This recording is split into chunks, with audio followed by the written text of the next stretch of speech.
What's up, everybody? Thanks for watching today, baby. All right, guys. Hope you guys are all doing well out there today. Let me make sure I get everything set up right here. Let's see here. Of course, my phone's not level. Hey, that worked. Sweet. Something still seems off. How you guys doing today? Throw me some comments, guys. How are you guys? All right, so I've got my other phone. I can read your comments here. So if you see me looking down, I'm just reading comments, guys. That's it. Ba-da-ba-ba-ba-ba. Hey, Rachel, how are you? Good job making it in here today. I haven't seen you on the live for a minute. Oli DTV says, please, God, let it be good news. Hey, I'm still alive, right? What's up? What's up, Zach? How are you? Deb, how you doing? I want to say Maddie's in here. Maddie, you in here? Say what's up. Drop me a comment, guys, and let me know who's all up in here. Let's see here. Can you guys hear me okay? Is it too loud, too quiet? Hopefully everything's all right with that. Let's see. Zach says, what's up? Deb, hey Kev, how's your tummy? My tummy is fine. If I flex my abs, it's a little bit of sensitivity. I can feel like a little bit of like rawness down there if I flex, but other than that, it's totally fine. Good game, G. Hello, how are you? What's up? Doing good. So now that I split my dose to 3 times a day, so he's splitting out his dose, keeping your levels more level. That's always a good way to go, in my opinion. Scotty, all good. Did you guys see the picture I posted in the community tab? So I'm not sure if many of you were able to see, but I posted a picture showing what my injection, that you can actually see the injection. If you want to see what that picture looks like, you just go to the community tab on my channel and it will show it. Before I get started with today's video, I need to let you know that nothing on my channel is medical advice. I am not your doctor. I am not a doctor. Nothing I say on this channel is something you should do. You should always speak to your doctor about your addiction issues. All right, guys? So I'm just sharing my journey, and that's all that I'm doing here. So no medical advice on this channel, guys. That being said, looks like we've already got 11 people in here. Don't forget to hit that like button on the way in, guys. That's the best way to help the channel grow and let others see this this channel. Is hitting the like button. Other people see that people like it, and then the algorithm helps you grow. So, all right, let me read some comments here. How you guys all doing? Looks like we're already. How are we already at 3.5 minutes? Okay. All good, Kev. Sound is fine. And thanks, Deb, for being my mod up in here. Deb is always, always, always here on my videos. So big shout out to Deb Woods for helping out greatly with my channel. So thanks, Deb. Let's see here. At first I said, Doc. Let's see. At first I said, Doc, that's it. Whoa. Can't wait to hear about this. Hey, Jen, how are you? Oh, I just seen your comment, Jen. I responded. Did you see that? Welcome to the channel. I think you're a new subscriber, if I remember right. Jen, if I remember, you're, what, 20, maybe 9 days today off of opiates? Do you want to talk about that a little bit? How are you feeling on Suboxone, and what dose of Suboxone are you on? Hopefully you see my comment. I responded to you. Let's see here. AO has been off since May 30th. Congratulations. Been off Suboxone, I'm assuming. Okay. I'm so excited to get. Have you guys seen the new iPhone 14 Pro? They just came out with that, and my phone that I'm recording on definitely needs to be upgraded. My speaker's blown on it, so I haven't been able to hear anything, like any calls coming in. I've just been going ghetto style for the last 3 months. So I really need that new phone, and then I can also upload more videos because I'll have 5G. I don't even have 5G on this phone, so it takes me forever to upload videos. But they just did the iPhone 14 reveal today. If you guys haven't seen it yet, go check it out. It's pretty impressive. 48 megapixel camera on that bad boy. Wow, that's going to be some good quality. Hopefully video quality gets better for you guys too. I need to get an external mic as well, because I know it's kind of echoey sounding in here, so my apologies for that, guys. Scotty, let's see, AO, okay, says, it felt more or less like my skin tightening really, really tight. Are you talking about when you got the Sublocade shot, AO? Oh yeah, Sublocade. Skin tightening really, really tight. That's an interesting way to think about it. So yeah, I guess you could kind of think of it that way. So for those of you that are unfamiliar with me, maybe you stopped by the first time, I've been an opiate addict for basically the last 20 years. Since I got in a motorcycle accident, I started with 7.5 milligrams, and then my tolerance grew over the years very slowly. And then once it started to go fast, it really started to go fast. I was able to kind of keep my addiction at bay and just use every Friday at work for many years. And then it started to go Monday and then Friday. And then it started to go Monday, Wednesday, and Friday. And then just, you guys know how it goes, right? As soon as that tolerance starts to go up and you start using more and more days, it just takes off like a freaking rocket. Jen says she's feeling good. Sorry, I have a 2-year-old busy. Oh, you're good. You're good. All right, so yeah. So after getting my tolerance so freaking high to where I was taking pretty much about 150 milligrams every single day just to feel normal, it hit me very hard that I had a huge problem and I was stuck in a huge trap. I had tried to quit cold turkey on opiates many times, and some people ask me like if I would suggest Suboxone. Obviously, I can't give medical advice, but if I was in their shoes and if I was stuck on painkillers again, and I had tried several times to get off and it just wasn't working, then yeah, try Suboxone for sure. Especially these days where there's so much fake drugs going around. Getting on Suboxone is a great way to help you restabilize your life. Spend some time rebuilding your life and getting away from bad habits. Kind of talking to you here, Jen, since you're newer to the channel and you're newer to Suboxone. Maybe take the next 6-12 months to make sure you're away from bad friends that used to use. Get rid of your drug dealer's contact information. I honestly, I don't think it's a bad idea if you have the means and you're able to move. Move 30-60 minutes away. For me, I actually moved to Idaho, so I moved 4 or 5 hours away. At that point, I had already found Suboxone, but I was kind of flip-flopping back and forth to Suboxone, to painkillers. I did that for a while, and then I finally stabilized on Suboxone. The sooner you can stabilize on Suboxone and just cut your addiction life off from the past, the better. And without me finding Suboxone, I likely probably could have died, because my tolerance just kept growing and growing. There's a common theme I've seen on Reddit. If you guys go look on the Sublocade forums on Reddit, it's a great theme. They say Suboxone saved my life, and Sublocade saved me from Suboxone, or something like that. And I think that's such a cool way. And there's a lot of people saying similar stuff like that, right, guys? So if you guys don't know much about Sublocade and you're having problems getting off of Suboxone, for me personally, this chair is driving me nuts. Hold on, guys. Switch it in. For me personally, you guys seen that I tried to taper off Suboxone many times. I was successful a couple times with it, right? I tried Kratom a little bit to get off. I really tried hard with the Kratom. That didn't work for me. Cold turkey didn't work for me. I tapered.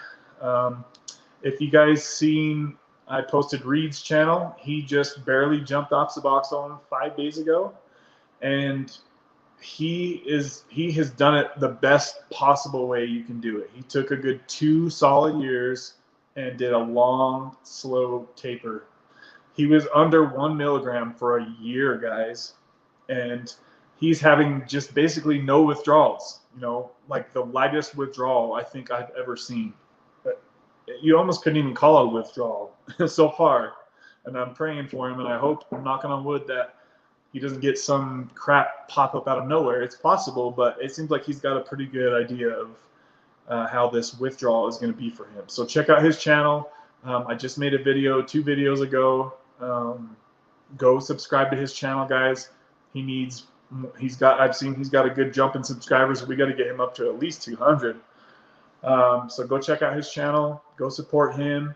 He did the staple perfect way that if you're going to stick with Suboxone and keep tapering, that's how you need to do it, guys. Long, slow, and low. That's the key. If you want to get off without withdrawals or with slight withdrawals, long, low, and slow. Just remember those 3 words. For me, I get momentum going with my Suboxone taper, right? And I'm feeling all giddy and happy, and like I'm just killing it. And I get on a good roll usually, but then I kind of try to keep pushing myself, and I want to just try to rush off it. So looking back on all the years that I've tried to taper off, that's one of the biggest issues and problems I think that was for me, was that I started getting too anxious to rush off of it, right? And I knew deep down that I need to slow down. You need to slow down, especially once you get under 2 milligrams. It's really important that you slow the taper down under 2 milligrams, guys. So keep that in mind. It's not easy to just jump right off, you know, and some people can do it. I think is it Kristen? She jumped off. I remember she was on the channel a while ago. She jumped off, I think 4 or 6 milligrams or something. She did it cold turkey. So it can be done cold turkey, guys. Some people can do it. The only way you'll know is if you try it. So, but yeah, guys, going back to like the addiction, as far as my addiction, like if I could go back and do it all over again, I wish I would have found Suboxone sooner, because I tried to jump off cold turkey many, many times and it never lasted. So, and that kind of leads me to the point of where I'm at now, guys, is you guys have seen I've genuinely tried to get off Suboxone, and I failed, and I can identify why I failed, and I'll probably make a separate video about that. But the main things is that I tried to rush it too fast, and also the second main thing was that I had a stockpile of my medication, right, guys? And when you do that, it makes it really challenging, especially when you have a lot of time on your hands, to push through those days when you're feeling a little on edge or a little anxious. To continue straight forward with your long, slow taper, or with your faster taper, because I was trying to do it kind of faster. I think me having that stockpile really hurt me through all of my years of tapering, right? Us as addicts, we're always kind of anxious about running out of our medications, so we do what we can sometimes to try to stockpile it, right, guys? Well, since I was moving out of state, I did just that, and I had like 100 and something milligram, or 100 and something Suboxone saved up, basically, and then you're kind of controlling your own taper, and that's why I suggest doing it with your doctor. Be honest with your doctor, guys. Because if you have a stockpile of medication, it's going to be really hard to taper for most people, because it's about having willpower every single day, and all it takes is a bad few days, and before you know it, your dose is higher than it was 2 months ago. So if your doctor is on a good, slow, long taper with you, then you're not going to have an abundance of Suboxone to take to mess up your taper, right, guys? So I just encourage you guys to be honest with your doctor, learn from my failures and my mistakes. That's really what this channel is mostly about, is me showing you guys what didn't work. You guys have seen that I have been a failure at trying to get you guys all off of Suboxone. Like, we all have to find our own way. I'm showing you guys plenty of people who have found their way off, right, guys? So, and it looks like almost everybody's way off is different. Some people use a little bit of kratom. Some people can long, slow taper. Some people can use THC like Maddie did. Some people can go to rehab. Some people can cold turkey and just drive around in the car for 2 weeks like Kristen did. I think it was Kristen. Sorry if I got the name wrong. 20 people in here. Smash that like button for me, guys. Help me out. All right, keep dropping comments too. I'm going to read them in just a minute. All right, so where was I going with all that? So anyways, yeah, guys, you guys have seen I've tried to taper off, and I've really just been kind of feeling blah about tapering. Like, I just haven't been very motivated to do it. I started having days where I would take, because you guys know I was right around 1 milligram. I'd start having days where I'd take 1.5. Oh, now here's a 2 milligram day. And I just got like to the point where it's like, I'm seeing so many people talk good about Sublocade, and that I just like, you know what, I'm gonna try to give this a shot and just try something new. Worst case scenario is like I try something different, and if it doesn't work, I can go back to Suboxone. Heaven forbid that doesn't happen, but knock on wood, pray for me, guys, that doesn't happen. But I can at least share my experience with you guys and kind of give you an idea to where you would know what to expect if you decide to take the Sublocade route. As I said in one of my last videos, don't feel like just because I was unsuccessful at tapering off Suboxone doesn't mean that you can't do it. There's plenty of people that are doing it and that have done it in the past. As I've showed you, if you go through my videos, you'll see plenty of examples of people I've showed you that have successfully gotten off and stayed off of Suboxone just by simply tapering, guys, or using some other medication to help them ease off. Ketamine Ashley used. I showed you guys her live stream. I had her on the channel, like 2 months ago. So there's just so many different ways out. If you really want it, you can find your way out, guys. Just don't give up on yourself. If you get frustrated with trying to taper off Suboxone for 5 years like I did, and if it doesn't work for you and you're not being successful, then what's wrong with trying to switch it up and try something different that has been proven to show many other people that have gotten off with success. Real quick, I wanted to say that I spoke with my doctor today, and I got my first Sublocade shot, guys, just a little bit over 3 hours ago, right? Let me see if I can show you guys what it looks like, if you can even see it. So if I leave my belly relaxed, you can see it right there, right? That's my stomach just relaxed. If I flex, it kind of goes away a little bit if I flex. Can you guys see that very good? So it's right there. It's more noticeable when I'm not flexing, right? So that's just chilling right there. So that's as big as it's ever going to be, guys, right? It's going to get smaller. With every minute that passes, that's slowly shrinking. So, where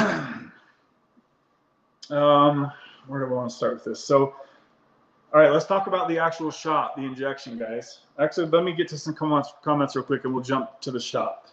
Hold on just a sec. It's kind of hard for me to keep my head together as all this is going on. I'm going to look through some comments, and then we're going to talk about the injection, right, guys? So, all right. Wow, you guys are going off in the chat. Let's see. How many likes do we got, Deb? Could you tell me?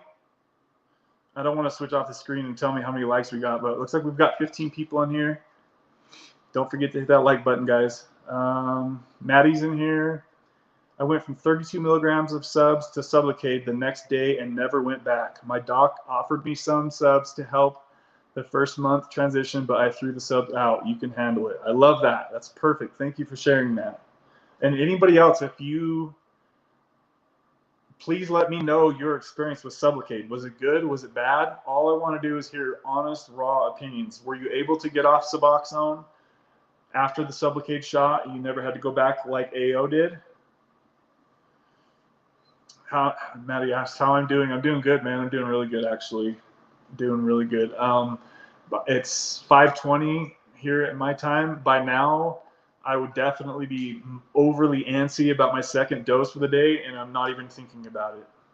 That's how it is right now. And if all goes well, God willing, I never have to put another piece of Suboxone under my tongue again. That's going to be my goal, and I'm going to fight like hell because I know that's the biggest part. I think one of the biggest parts for me personally is knowing that I have had to put something under my tongue to be normal every single day of my life for the last pretty much 10 years, right, guys? And to like think that tomorrow I don't have to do that, that's going to be hard for me to my brain's going to be telling me, I'm sure, maybe not though, because right now my brain's not telling me I need my second dose for the day. It's not even thinking about that, and I'm not even talking about it, but I don't feel like I need, and I shouldn't feel like I need a dose because my dose is in my stomach. If that makes sense, guys.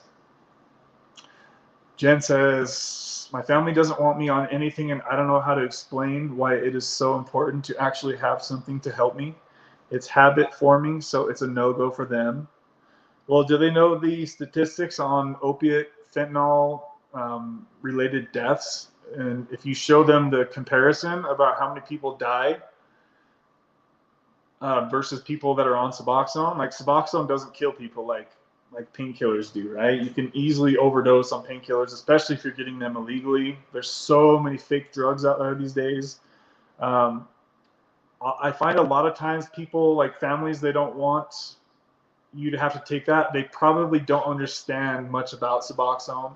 A lot of people hear bad stigmas about Suboxone, and that's what people like myself and other Suboxone channels are trying to do, is kind of try to destigmatize, because it saves so many lives, guys. Like, yes, it's replacing one thing with another, but guess what? You're going to be alive to taper off that medication and to move on with your life and rebuild your life and stop doing felonies every day by breaking the law and getting illegal drugs, or worried about getting robbed or shot in a drug deal. Like if you're getting it illegally, like there's just so, it's like, it's a night and day difference to be on a legal medication from your doctor and going to a drug dealer's house to do felonies every day of your life. It's not even, just the legality part of it alone is not even comparable. Reed's handling it. He's going to be fine. Yeah, he is. He's doing really good. Ben or Jen, I think a lot of it's because they don't fully understand addiction. Try educating them or sending them some YouTube links. Nicole has some good ones about that. Yeah, if you haven't seen Nicole's channel, her channel's name, she posted a really good video, like, I want to say it was sometime today. Somebody was sharing their story about how their son just died because I think it was like a AA class or an NA class. They were pretty much shaming him for being on Suboxone. So he felt guilty, and they made him feel guilty. So he got off Suboxone, and then I believe he relapsed and died. So because of somebody's harsh stance and outlook on the stigma of medication-assisted treatment, pretty much cost the kid his life, right? So don't worry so much about what other people think. It's really none of their business unless you want them to be involved. In that case, they should be understanding and realizing that it's a step down type of approach. It's harm reduction, right? No, you're not 100% sober. That's okay. You're rebuilding your life, and it takes to go from, I always said it before, to go from being an opiate addict where you feel like you hit the lottery every time you put medication in you. It feels like you hit the lottery, right, guys? Like you feel like you're on top of the world. To go from that feeling to nothing and being in the negative with your happy feelings, that's something that only opiate addicts can really wrap their head around. How big that would feel like being a millionaire one day, going to sleep and waking up and being homeless on the streets. That's what that would feel like, as far as your brain's like chemistry and how you would feel throughout the day. So Suboxone is like the step down. It lets you go from being a millionaire, feeling like you're a millionaire only for that hour or two when the drugs are in your system. It lets you go to like having a comfortable, nice living, right? Like it's just a step down approach is how I think about it. The Sublocade will show up in the system up to 9 months after you stop. So I'm not in the clear, but 4 months off now and nothing to mention. Yeah, I've seen, and that's definitely mostly true for people that have had multiple injections. If somebody's had like 6 injections in a row, just due to the long half-life, I could see how it could be in their system. Some people say even up to a year. I'm not planning on staying on the medication that long. I am going to immediately start tapering my medication. and I've already discussed this with my doctor. So this is basically just hopefully trying to just ease me down, long, low, and slow. I'll let the medication taper me. I don't have to do it myself every day with willpower every single day. It'll just do it for me. There's a reason this medication costs $1,700. I'm going to let it do its work for that $1,700. Let's see here. So Deb's stable at 0.5 milligram. That's a great dose, Deb. I'm sure you feel pretty good on that dose, right? Like people that are chilling on 1 milligram, 0.5 milligram, if things are good in your life, I have no, like, I don't see the problem with just staying on that. If your soul is at peace, right? If your soul is not at peace and you feel guilty for taking it, or you're tired of going to the doctor, like if the cons are outweighing the pros, then yeah, you probably want to get off it sooner than later. But if you're cool with going to the doctor to get your refill, like if it's not that big of a deal. Oh, we got 26 people in here. Damn, that's almost a record, guys. I think the record's 30. We'll see if we can get to 30 before the stream's over. Let's see here. I've actually been an addict for 20 years myself, and I've been on Suboxone and Methadone, and I'm on Subutex now, and it's basically the same as Suboxone. Yes. She's on 8 milligrams 3 times a day. So, are you feeling pretty good on that? That's a decent dose. You must have been on a pretty high dose of opiates, Jen, I'm assuming, right? Were you on fentanyl or heroin? Jennifer says, I totally understand. My family didn't want me on anything that become a habit, but it's hard to explain that it's either Suboxone or Norco searching every day, spending $200 a day. Yeah, that's what I was spending, $200 a day. Can you imagine how fast that adds up? It's incredible what we can come up with and what we can do as addicts, right, guys? Like $200 a day, that's a lot of money, man. Shit. Okay. Try to quit. I try to quit. Sorry, I'm like reading my head now. I'm trying to read you guys. I tried to quit something and somehow sabotage myself, either trying to reduce too much or trying to work through way too many things, other things at the same time. Yeah, don't put too much on your plate at once, guys. Like focus on one thing at a time. Pills were my favorite for many, many years. Large daily doses, like 150 to 200 milligrams. Been on subs for 11 months, and it was the best decision I ever made. Yeah, Rachel, I agree with you there. Good job. Keep going on that Suboxone. Reed has been amazing the last 4 days. Patience is a virtue. I'm low on. Oh, Joe, what up, Joe? It's like Joe C's up in the house. My boy, my other boy. Zach went from 32 to 40 milligrams a day per day now to only 0.6 in 4.5 months. Dude, that's freaking killing it. Slow down from here, buddy. Please slow down from there.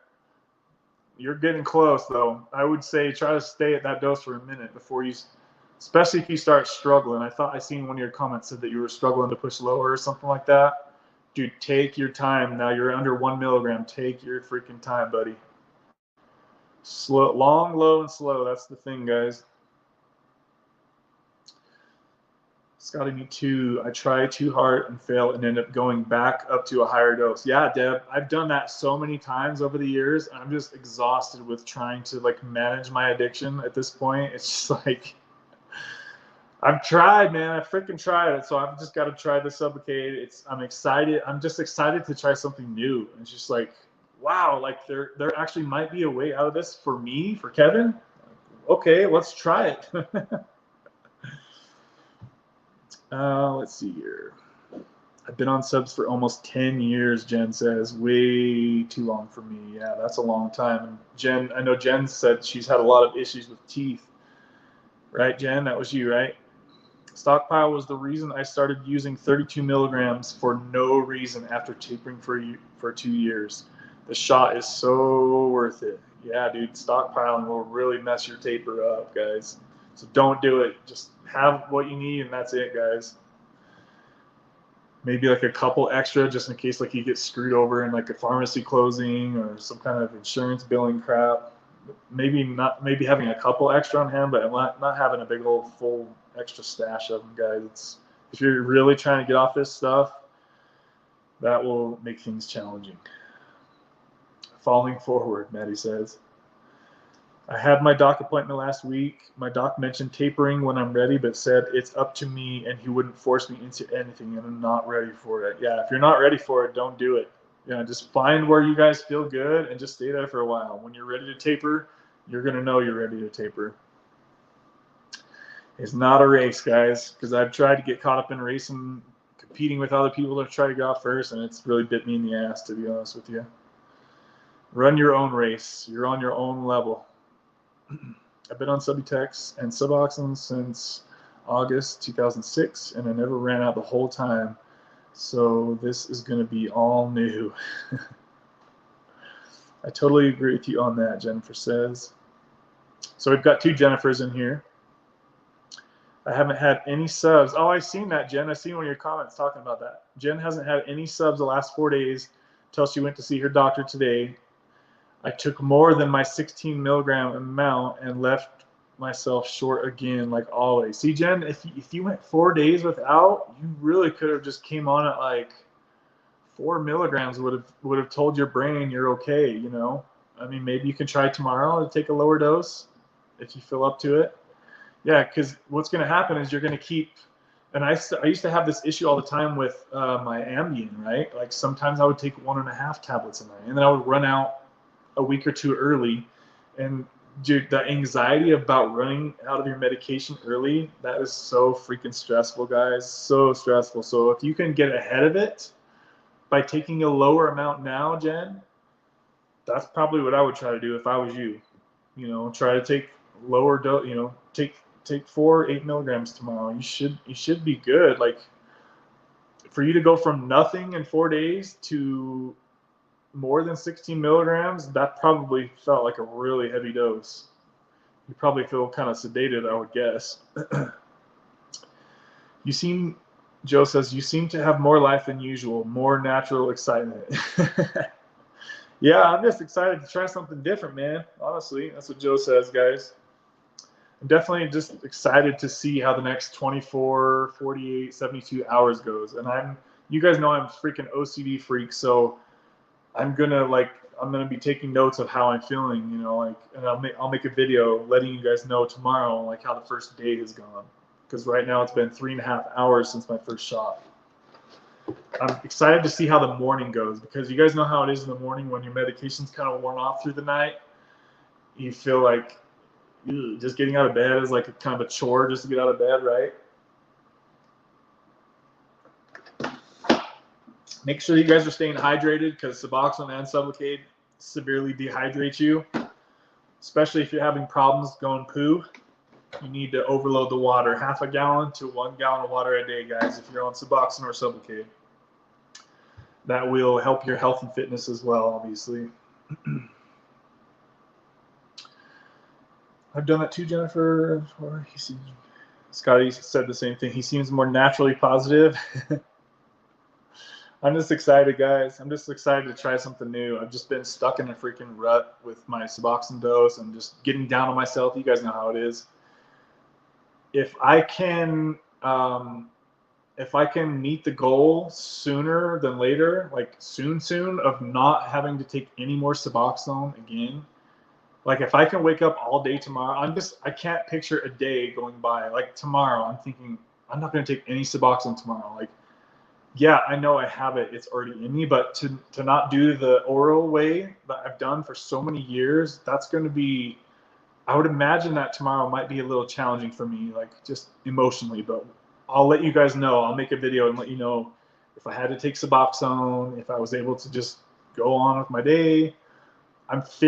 My guess of kind of like what I've thought about in advance is I should feel pretty sedated tomorrow, as my guess. It's gonna feel like I've taken a pretty decent dose of Suboxone if everything goes as planned. And that's the reason that they do that is so, how do I say this? So I think it's made me really think differently about doctors that prescribe higher doses of Suboxone to people that might not have needed it, in a way, to me now that I'm experiencing it and like more research and stuff, it kind of makes sense to me now why they kind of shoot higher on the Suboxone dose. Because if you're sedated pretty decently on Suboxone when you're transitioning off of painkillers, then you're not going to want to go take more medication, right? It's going to just make you feel like, I don't need that. Like, I already feel heavy. I already feel medicated. Why would I put anything else in my system?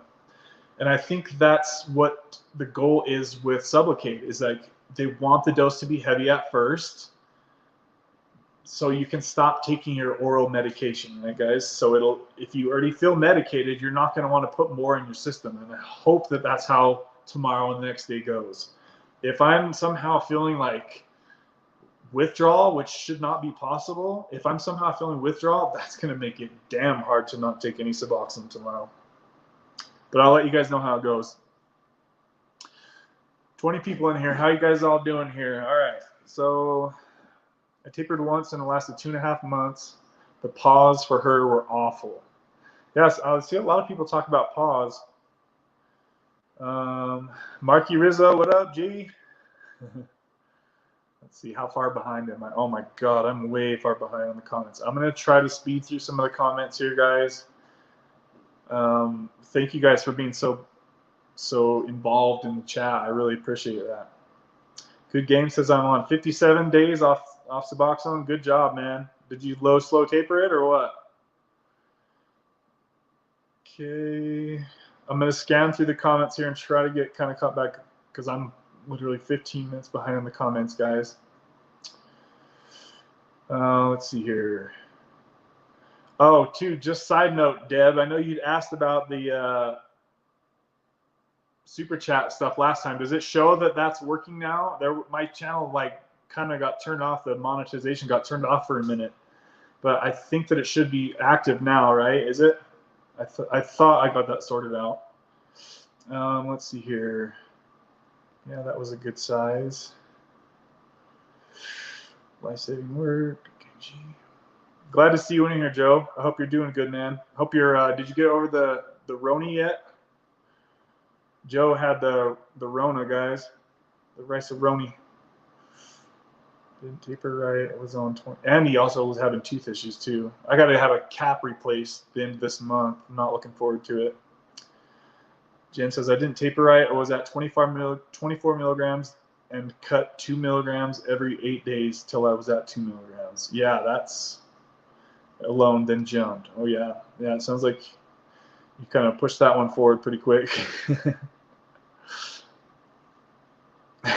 Jennifer, I know nothing about this shot, but damn, your body is nice. Why you trying to make me blush up in here? I'm all red. Thank you, Jen. I appreciate it. I've worked my ass off to get this body, so thank you for noticing. Side note, guys, if any of you guys were interested in my fitness update, I'm actually up 10 pounds from the video that I recorded 2 months ago now. So I need to make a fitness update video because I've been busting my ass in the gym. All right. Yes, Jennifer. Mine says 4, but that's never right. 4. 4 likes. We only got 4 likes on the video, guys. Come on, you could do better than that. 21 people in here. I hit like while waiting to start the show. Thank you, Scotty. Always showing the support. I appreciate that. 11 likes, Joe says. All right, we're up to 11 likes, guys. Keep hitting that button if you haven't hit it yet. The likes are free. Let's see here. Okay, so Jen says, are you feeling anything since that shot? So I guess I kind of do feel a little bit of medication, yeah, you could say, because I'm definitely not feeling like I need to check the time to like wait for my second dose. Like I'm not even thinking about my second dose for the day. So yeah, you could say that I do feel the medication already kicking in and working as of right now, and it's only been almost 4 hours now. So yes, I do feel it kicking in. Let's all like this video, he says. Sublocade literally made me not even think of the words associated with pill or drug use. It's weird. That's good to know. The closest Sublocade doctor for me is 50 miles away. 50 miles away, Deb, that's worth it if you, well, you're on such a low dose that you should just keep tapering from there. I mean, if you guys are under 1 milligram or below, probably just keep trucking with the taper, guys. Because I did have to kind of take a step backwards by going up with my dose. So I went, just so you guys know, I basically had to go up to 4 milligrams a day. And then my doctor gave me 150 milligrams, which is half of the 300 milligram shot, guys. So that's the dosing that I did. It's, as you guys know, it's easy to up your dose. It's not as easy to lower your dose. So if you guys are at a milligram or below and you haven't failed a ton of times like I have, then just slow it down and just barely take your little baby steps under 1 milligram, guys. Get down to a quarter of a milligram like Reed did. Stay there for a few months and then jump off if you feel ready. Right? That's the best way to do it. It sucks to carve out so much time of your life. I mean, you can try to cold turkey it from whatever dose you're at, right? And if it doesn't work, then just keep tapering, right? That's one way, because some people can get off without having to spend 2 years tapering. Some people can cold turkey. Just everybody has a different tolerance, right, for what they can handle. All right, let's see here. Sure. Drained Eyes, what's up, man? I've been seeing a bit of you. Drained Eyes, guys, makes some damn good comments. If you guys notice, he puts his heart and soul into every comment he makes, man. Freaking badass. And he knows a lot, you can tell. I've been seeing a lot of his comments. Like, he'll type a freaking novel out to each freaking comment. And my bad on not being able to, like, respond to everything you say. It does take a lot of time, and I appreciate you taking your time to go into deep, depths about every little comment you make. It's cool how you dive so deep into it. So I appreciate that. Watch for his comments, guys. He's a really smart individual. He's on his second shot of Suboxone or Sublocade, and I believe he's not going to get any more. So I'm definitely watching for updates from him to kind of know what to expect for myself. Jen says it's like a bubble. Yeah, it's like a little bubble pouch. And I'm sure it's kind of a little bit swollen too. Yeah, so that's I'll talk about the actually getting the shot in just a minute, guys. Of course, my low battery is already coming on. And I'm still way behind on the comments. Holy sheesh. Deb posted Nicole's video, that video I was talking about. So go check out that video. It is so sad. This lady was crying about losing her son because he felt shame by being on Suboxone. So go watch that video, guys.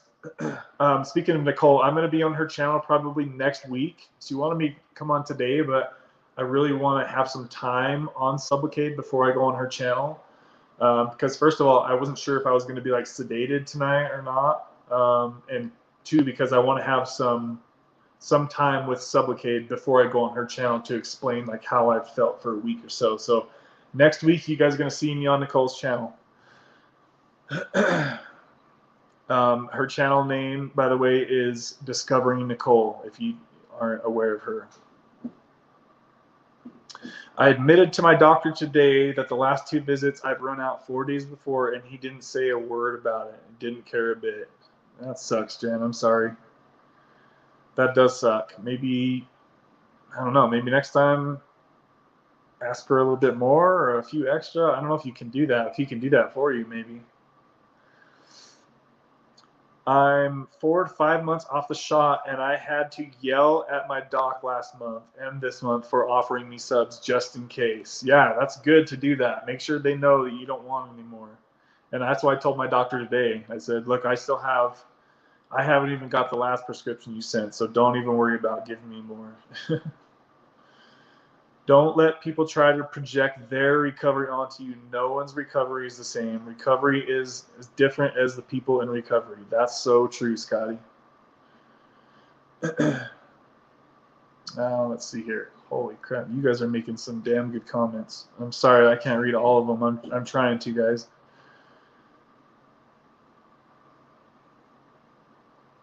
It can last in your system for a long time, but the lower and lower it gets, you're adapting as it goes. So you tend to start feeling great 4 to 6 months in. Yeah, I love how just like slow everything goes with it. That's the cool thing about it. It's just like it's slowly doing the work for you. round the clock. Yeah, I can definitely tell it's working already for sure, because I would be freaking out about my second dose for the day right now if I didn't have this. So I'm not even, as of right now, this moment, I have no desire for my second dose for the day.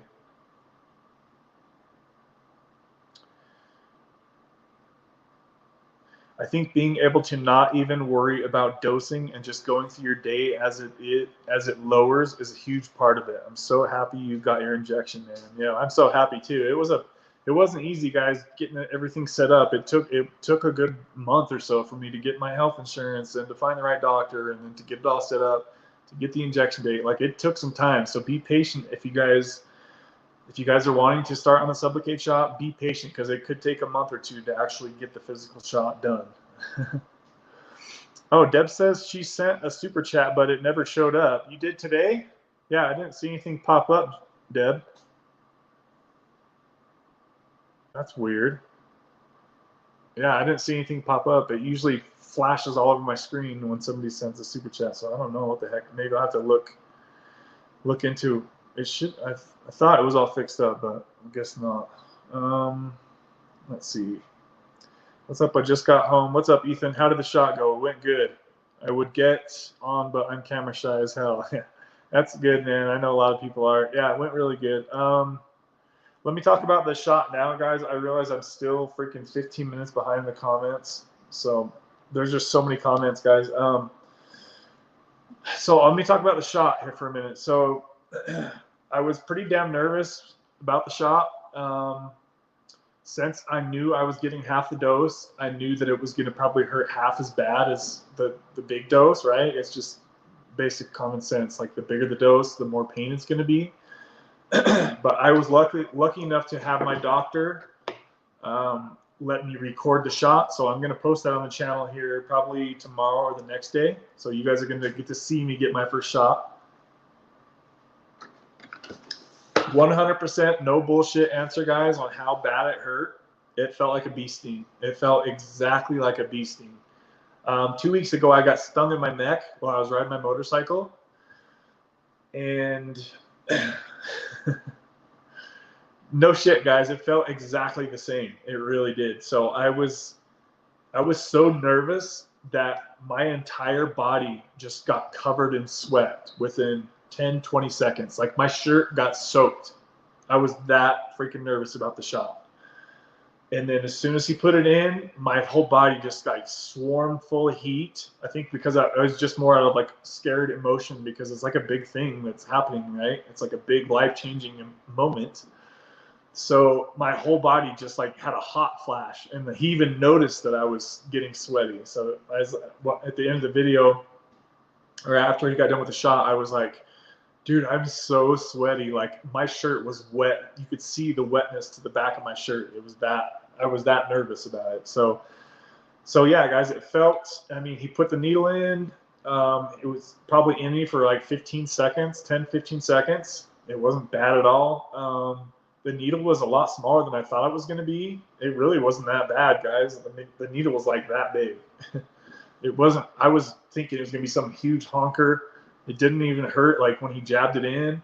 It just feels like it's just a bee sting, right? Kind of like getting a tattoo, right? Guys, if you have tattoos, it's like that burning feeling, like someone's like scratching you. If you get your fingernail and just scratch yourself for like 15, kind of hard. That's about what it feels like, guys. Is like you're getting a hard scratch or a bee sting, or a tattoo. Like, those are kind of like the three ways I can describe it. So I would imagine if I would have had the full 300 milligram shot, that it would have stung twice as bad, right? So it would have been like 2 bee stings. So yeah, guys, honestly, on a scale of 1 to 10, as far as how painful it was, I would say it was about a 5, like right in the middle, right? It hurt about as bad as like stubbing your toe on the corner of the wall as you're walking, you kick the wall or something. That's about how bad it hurts.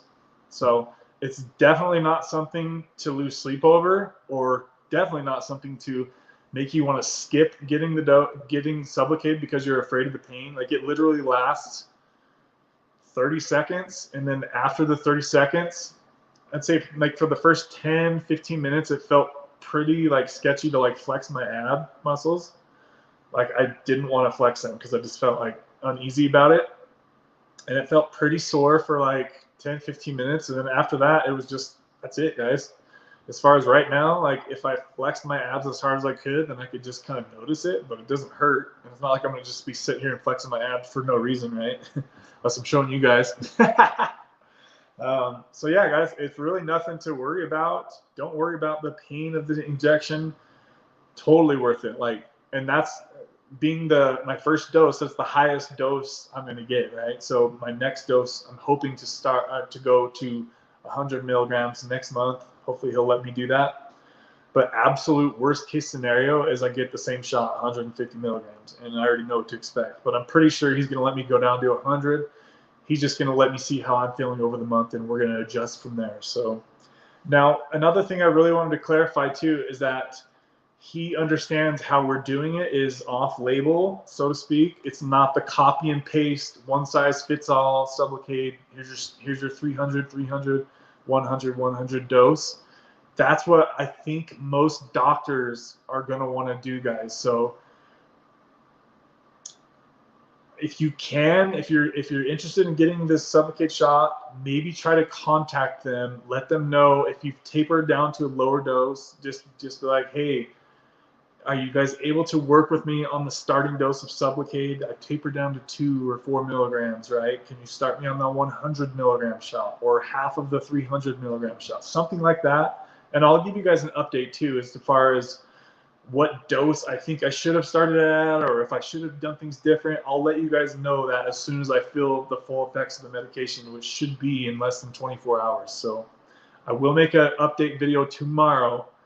So make sure that you guys are subscribed to the channel and that you have the bell notification, because I'm not sure if I'll do a live stream on how I'm feeling tomorrow or if I'll just make a video. But either way, hit that subscribe button, baby.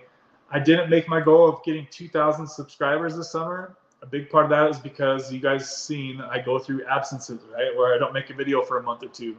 And I started having some good momentum going, and I just stopped making videos. Like I'm really hit and miss with my videos, and I try to be better about that and more consistent, but it's so hard sometimes, you guys. So thanks for being patient with me. You guys I could tell some of you guys were worried about me, so I try to check back in with you guys to make sure that you're not worried about me or nothing. I don't ever want you guys to worry about me.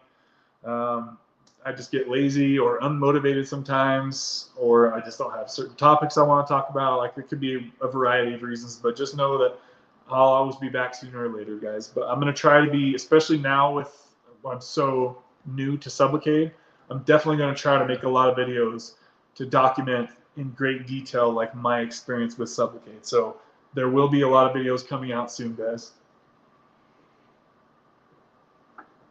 Damn, 52 minutes already. Woo! All right, so yeah, that's how the shot went, guys. I already showed you the injection. It wasn't, I mean, did you guys think? Post in the comments when you guys see this video on the replay.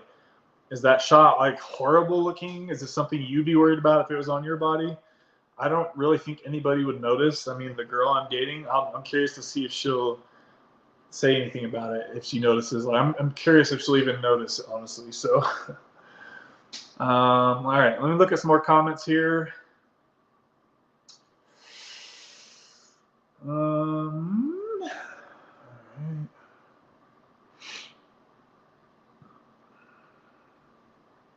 That's a good idea, Zach. Zach said, can someone text or message Reed? Maybe we can get him on here. Dude, I would love to have Reed. If you're in the comments, dude, if you want to hop on and chat, come on in, dude.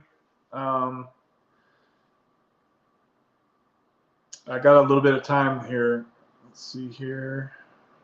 That would be great, though. Yeah, I'm hopefully, I've always wanted to have him on the channel, but for whatever reason, it hasn't really ever worked out. But Reed, if you're seeing this, let's do a video and get you on the channel sometime, man. You're next in line, brother. Let me know. Let me know. Let's get it set up. I usually like to kind of set it up in advance so that people know, like, okay, someone's going to be on the show, like, build a little anticipation, right, guys? So I try to do that, but I'd like to like plan it ahead with Reed, so it's more of like a structured type of thing. But if he wanted to hop on today, I would definitely have him on. Okay.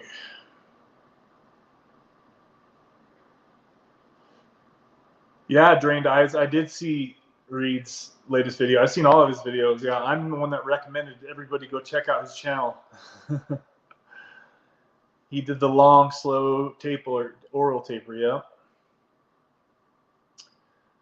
Jennifer was on fentanyl and spending $200 to $300 a day on fentanyl, Jen. Oh my God. Yeah, please stay on Suboxone. Okay, that makes more sense to why you're taking the doses that you're taking. Yeah, stay on those doses. I'm really impressed that you were able to take Suboxone to get off of fentanyl, because the way I thought about it is I would think that a lot of people would need to go from fentanyl to methadone because it's a full opiate, right? So it's a little bit more of a gradual step down versus. So I think you really pushed your recovery in like speed mode, Jen. I think going from fentanyl to Suboxone, that's a huge, huge win for you. So props for not going to methadone first. Major props for you, Jennifer. That's awesome. Stay on that dose for a while and just recover your life. Get as much time as you can away from fentanyl before you even worry about tapering. Let's see here. I cannot believe how far I am behind the comments, guys. Okay. AO has to run. Yeah, thanks for hopping on and sharing your story, man. Hang in there. You all can do this.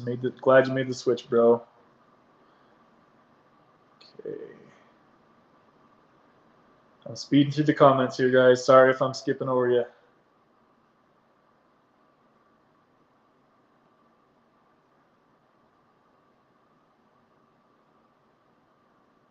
Okay.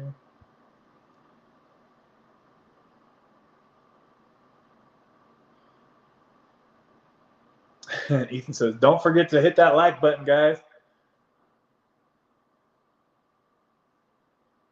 Oh my gosh, I can't believe how much you guys are participating in the comments today. This is like the most comments I think I've ever seen on a video.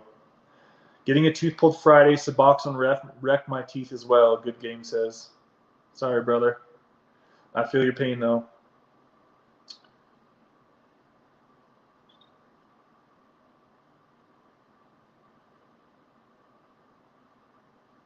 Drained Ice says, generally around 24 hours after the first dose, you really start noticing it. Okay, so is that pretty much when you notice the peak strength of the dose? Is that 24 hours, Drained? Because that's what the graphs show, is like within 24 hours, your level peaks, and then it's just slowly tapering you down from there.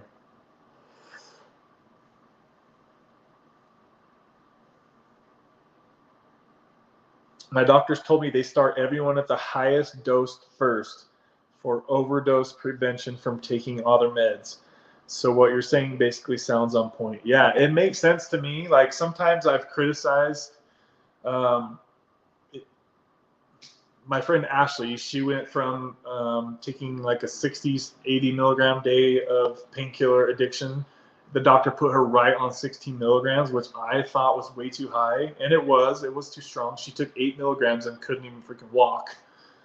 So, but I understand like the point of it. Like you want them to feel over medicated so they're not going to relapse and go back to the thing that could kill them. It makes total sense to me, but I don't know. It's just, that's why it's just like there's no one size fits all. That's why I don't really agree with the one size fits all Sublocade dose, 300, 300, 100, 100. Like everybody's situation is going to be different.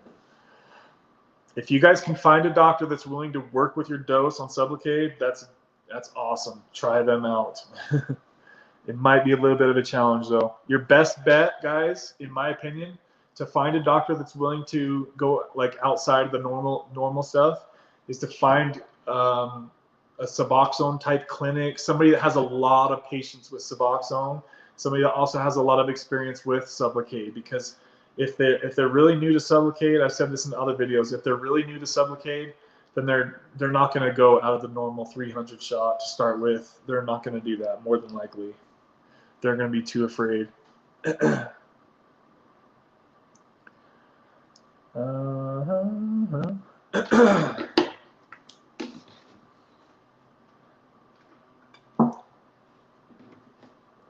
Rachel says, I thought about getting some of those minty strips and taking those in place of the subs per day instead of one of my doses to see if it soothed the mind. That's a really good idea. And a lot of people that switch to Sublocade, if they're having cravings for Suboxone, that's what they'll do. I've seen that on the Reddit forums. It's a good idea, Rachel. Try it.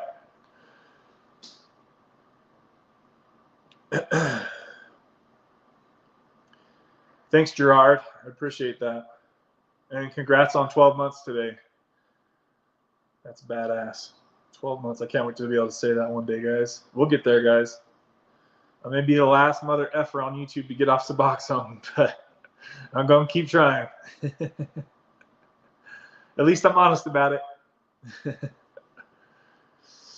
Okay.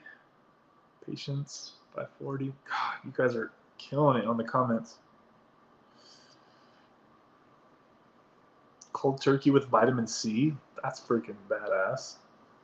Mally Mal's detox. I've never heard of that. Might be something you guys look into. Mally Mal's detox with a vitamin C. Cold turkey.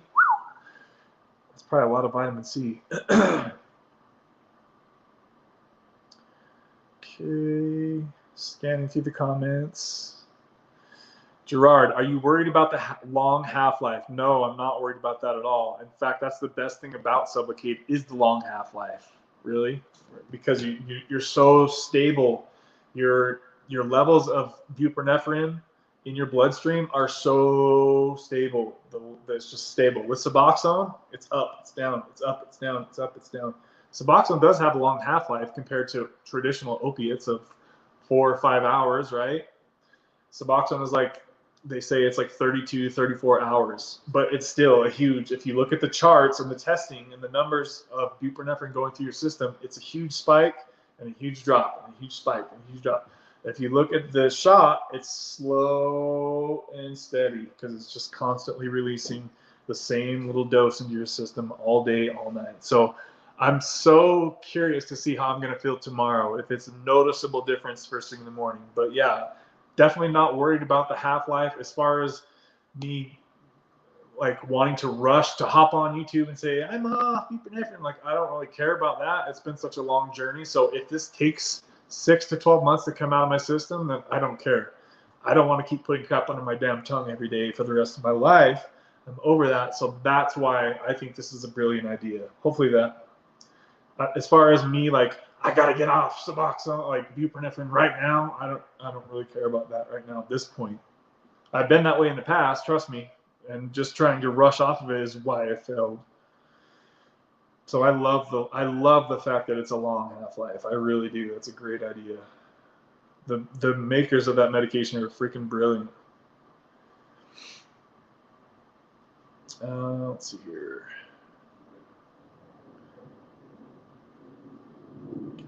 Huge T-boost. Okay, I'm getting closer, getting caught up in the comments, guys. It's got in my arm, still tweak at 0.5 milligram, but it's not like RLS at all.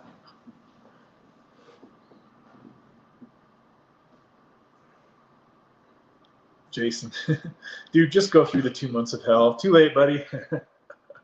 I'm not gonna do that to myself, guys.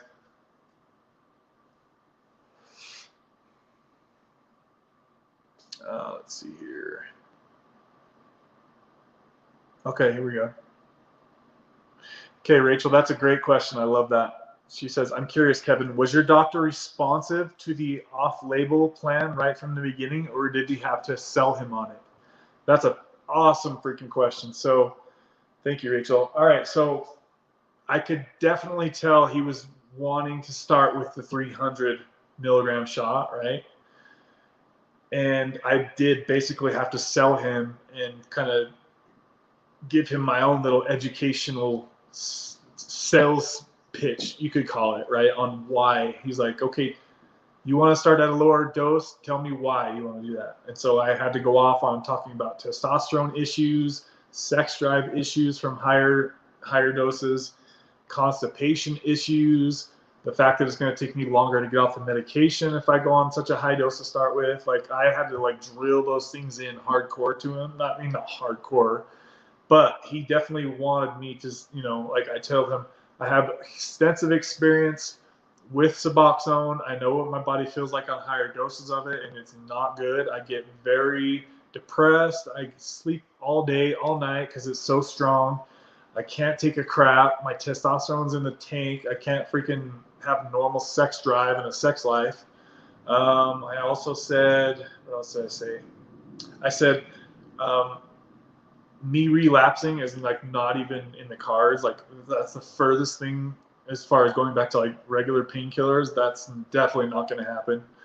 I don't even have to knock on wood for that one, but like that's the last freaking thing on my mind, you guys, is to go back to painkillers and start this whole thing over again. I'm not going to do that. So yeah, basically I did kind of have to sell him on why I wanted to start. And originally I was going for 100 milligrams to start me on. And he kind of like negotiated with me. I felt like it was kind of like a car deal. He's like, how about if we do 150? And I was like, all right, I can do that. Just don't do 300, man. So that's another thing too, guys, is that my shot, you can still see it. That's half the dose. So if I had the 300, it would be twice as noticeable as it already is. So that was a great question, Rachel. Thank you. Show us Izzy next time. I want to see how much her fur grew back. Izzy, come here. Coming right up, Deb. Izzy, come here. That's a tall glass of water, Scotty says. Drinking water all day, baby. I don't really think it's noticeable unless you're looking for it. Yeah, I'm the same. I can't picture anybody being like, what's that? It's not like I'm ever shirtless anyway, but I'm sure she'll notice because she knows you were getting it. Does she? If she didn't, then likely wouldn't even see it. Is the dose kind of high that they gave you? Crystal, tune in tomorrow and I'll let you know. According to my calculations and my estimates, it should feel like it's a pretty strong dose tomorrow. That's how I'm guessing it's going to feel like. But it's only been 4 hours now since I've had the shot. But I do feel it already kicking in. I just hope that I'm not like slumpy, and I hope it doesn't get that strong, but I'm gonna let you guys know if it does. Either way. Whew, I'm almost caught up in the comments. Don't forget to hit that like button, baby. Lightweight, baby. I still miss methadone sometimes. Was my life for 10 years, but I'm so happy I'm off. I still have muscle spasms and I haven't been off for 5 months. Damn. Yeah, I think, yeah, I don't know. I don't know much about methadone. I just know that, in my opinion, Suboxone is a like if you're stuck in active addiction, you're way up here as far as like danger zone shit, like pills and heroin, you're way up here in like the risky stuff. And underneath that, in my opinion, is methadone is like right here, and then Suboxone is like down here, way below. And then like kratom is like probably right there as well, right next to Suboxone. That's my opinion on it. Sublocade is probably the lowest, like as far as like finding your way out of addiction. That's just me. That's just how I think anyway. You could think something totally different, and that's okay. That's just how I look at it all.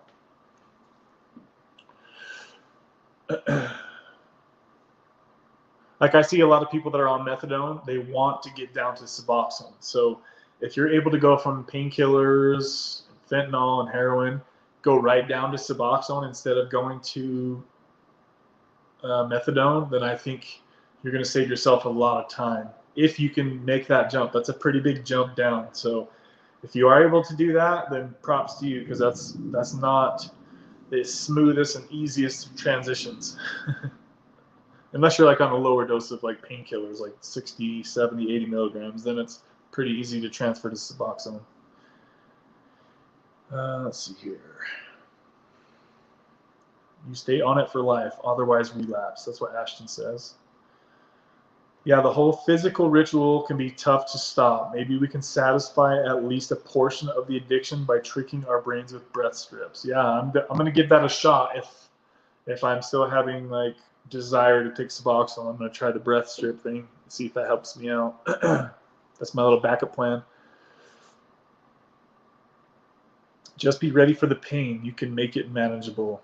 If it's not physical pain, it's emotional, and you will be arguing with yourself a lot. You can do it. I shouldn't have a lot of emotional pain. Why would I have emotional pain, Crystal? Are you talking to me or someone else? Let's see here. I really hope Sublocade works for you. You've been on the roller coaster of Suboxone taper, and it's not easy. Yeah, a roller coaster is the best way to describe how my relationship with Suboxone has been. It's literally been up and down, up and down. You guys have seen it all firsthand. It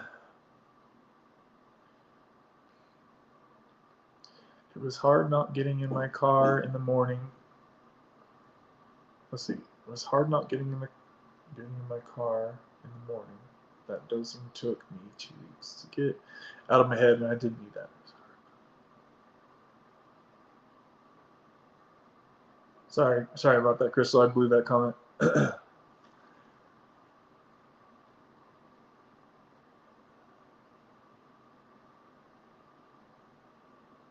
Ashton. Just stay on the roids. Speaking of roids, I wish I was on them because my testosterone just came back at 350, guys.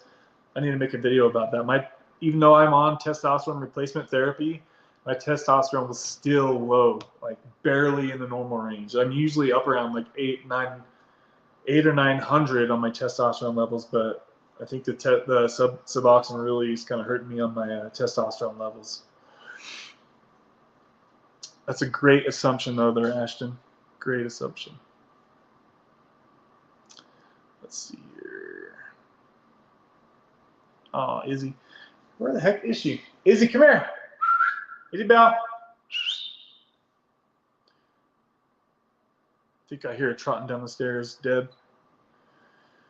I hope it works. I'm rooting for you. I still watch the folks that helped me get through 2 months of hell. I can say it feels good to be on this end of things. Yeah, that's freaking awesome, man. I hope so too, buddy. Oh, I like this one. Maddie says, what if you wake up feeling totally blown out tomorrow? What do you mean by that, Maddie? You mean like zombie mode, or what do you mean by blown out?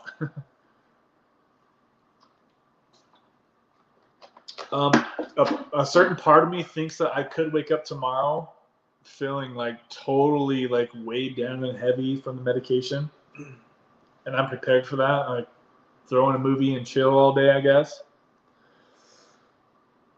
A part of me kind of expects that to happen, but it would be nice if I just woke up feeling totally normal. That would be great. Either way, though, I know my body adjusts fast to Suboxone or buprenorphine. So either way, my body's going to adjust to this dose within 2 or 3 days. Hopefully, knock on wood. Hopefully that is as smooth as I think it's going to be. That is kind of scary to think about, though. Like, what if it was like super freaking strong feeling? That's kind of scary to think about. Let's see here. Aside from being chained to a substance, my least favorite thing about subs is it tends to cause me to not feel any need for human interaction and love. Sometimes I feel like an autistic person. Dude, I can totally understand exactly what you mean by that. It definitely kind of takes a part of your soul away, especially if you're on higher doses. So that's one of the good things to think about is like if you guys are on a higher dose and you feel like you don't care about the world or anyone in it, that starts to come back usually for most people as you get to the lower doses, hopefully. That's what I've noticed anyway. The higher the dose you're on, for most people, like the less social you are for most people. Again, everybody's situation is going to be different though, so I don't want to speak for everybody. Wow, methadone is really strong. Yeah, it is strong for sure, he says. Let's see here. How far behind? All right, I'm only a few minutes behind on comments. I'm almost caught up to you guys. Let's see. How long have we gone? Minute 14, hour 14?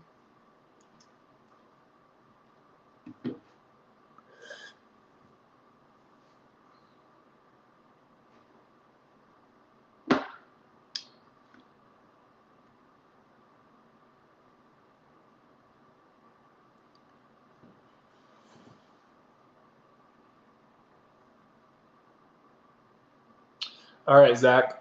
Zach says, how many times a day did you dose during your taper? Zach, I've almost always dosed twice a day because my metabolism is so fast. I didn't really ever like just taking my full dose at once because it would always be really strong, but then it would wear off quickly, right? And then by the early afternoon, I would start feeling like something's wrong or something's missing. Whereas if I took the lower doses, just split it up, morning and then like afternoon or evening even, if I felt good enough. Oh my gosh, just thinking, you guys, just thinking about not having to, I'm going to have so much more time in my day to like not have to think about my dose in the morning and then during the afternoon and evening. Like I definitely need to, I'm going to have some more time, that's for sure. So I need to definitely have some things lined up so I'm not just sitting around picking my butt.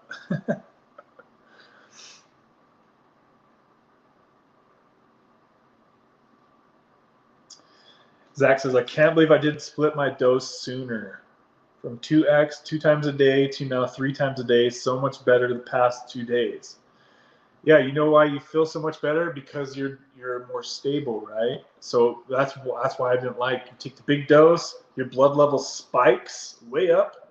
It hits you hard. You probably get tired, dull, foggy, fuzzy feeling, and then it kind of rushes down like this over the next few hours. Where if you take your smaller dose, 2 or 3 times a day, it kind of sucks though because you're giving your addiction that much more time out of your day. But if you're going to be feeling more level, you're going to be right here all day, right? Instead of one spike and then quick fall down. Yeah, I've always felt more stable, just like spreading the dose out a little bit, and that's why I think Sublocade is going to be even that much better because it's just constant. It's a constant, steady stream. There's no ups or downs. At least there shouldn't be.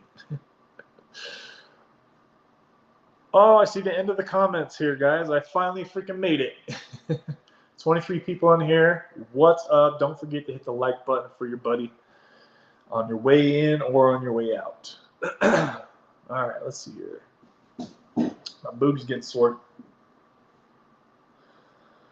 Thank you. When I was getting off, I didn't think I could switch. I was so scared, and that's what I meant, arguing with myself. And when I stopped the clinic, I wanted to go dose so bad.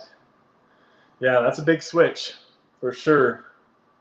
That's a big upgrade going from methadone to Suboxone. Like, I feel really bad for people that have to go in there every freaking day.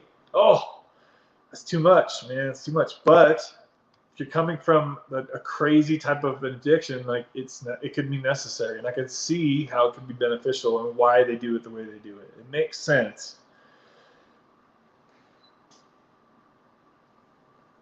Zach says, I agreed. It took part of my soul. Taking it back. Let's go. I'm glad you're feeling better on the lower split out doses, Zach. It definitely has its pros and its cons, guys. Like, right, if you have a slower metabolism, I know the MAT doctors, they tend to want you to only dose once a day, and I think that's just because you want to give your addiction as low amount of time out of your day as you can.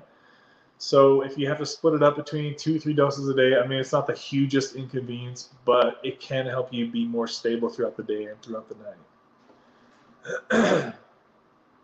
I'm definitely feeling like thirsty, guys, so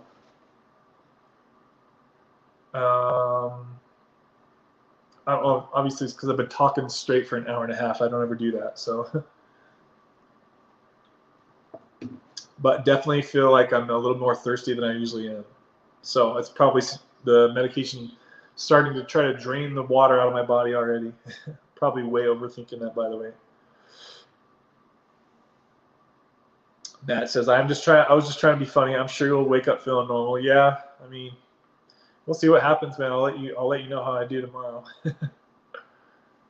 Suboxone made me a zombie. I felt numb. I couldn't even cry at my mother's funeral. That's such a good point. Such a good point. I noticed that I am not good at funerals, and my cousin committed suicide when he was 19, 20 years old, and my family had asked me to speak, and first of all, I'm not good at speaking alone, like in front of people. But at a funeral with my favorite aunt there, that it was her son, like, I'm amazed that I got through it. And like thinking about it, like if I didn't have Suboxone, like because I had Suboxone, I didn't even cry at his funeral. And he shot his freaking head off with a shotgun, guys. It was the saddest thing ever, right? And my poor aunt, she's the sweetest lady in the world. And she's just so sad, and I'm just sitting there looking at her as I'm talking, and I'm like, I didn't even shed a tear, and it kind of makes me sad that I didn't cry for them, like, because obviously, like, I was really sad, but because I was on Suboxone, I didn't cry. So I would have been a ball bag if I was not on Suboxone. That is definitely something that changes in me, is the crying part, for sure. It can definitely numb your emotions as far as crying goes. The girl that I'm dating, we went and got her puppy. It's about the size of my dog. Speaking of her, what the heck is she doing? Izzy, come here. Come on. It's weird that she hasn't come down here. Anyways, she got surgery on her back 2 legs, guys. Oh my God. Not only did she have to pay $3,500, but we go to pick her puppy up, and it is just out of it. I mean, it looked like he had about 50 milligrams of Suboxone. He was just like, or she, sorry. I don't know what the hell my dog is doing, but she's not coming here. Izzy, come here. You want a snack? Try trick her. Come on, let's get a snack. So yeah, guys. So I didn't even cry about that. And you guys know how like into like animals I am. Like, I felt so bad for this cute little dog. Had the cone. She's just sedated. She's like, get me out of here. Like huge staples all over her legs, right? Both legs. Had to get the knee fixed surgery. Where the hell is my dog? Hold on a sec, guys. I'm sorry. Come on. Izzy, let's get a snack. Come on, let's go.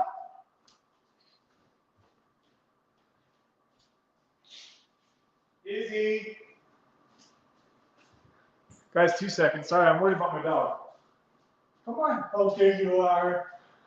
Oh, sorry. She's freaking me out, guys. Come here. Come here. I think she's scared I'm going to blow the air horn. Here she is, Deb. Say hello, guys. That's how much her hair's grown. Little cutie. Izzy, look at the camera. Yeah, she's getting a little furry. Little girl. You don't gotta be scared. Yeah, I think she thinks I'm gonna honk the air horn. Remember you did the super chat and I honked the air horn? I think that's what she thinks I'm gonna do.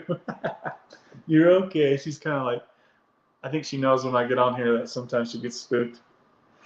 That's Izzy. More comments here. Okay. What if I'm on? Okay, here we go. Thank you, Lisa, and welcome to the stream. What if I'm on 4 to 6 milligrams? Can I get a 100 milligram shot instead of the 300? Question mark. I've been on almost 3 years. I'm concerned about how much I should get. I have to work.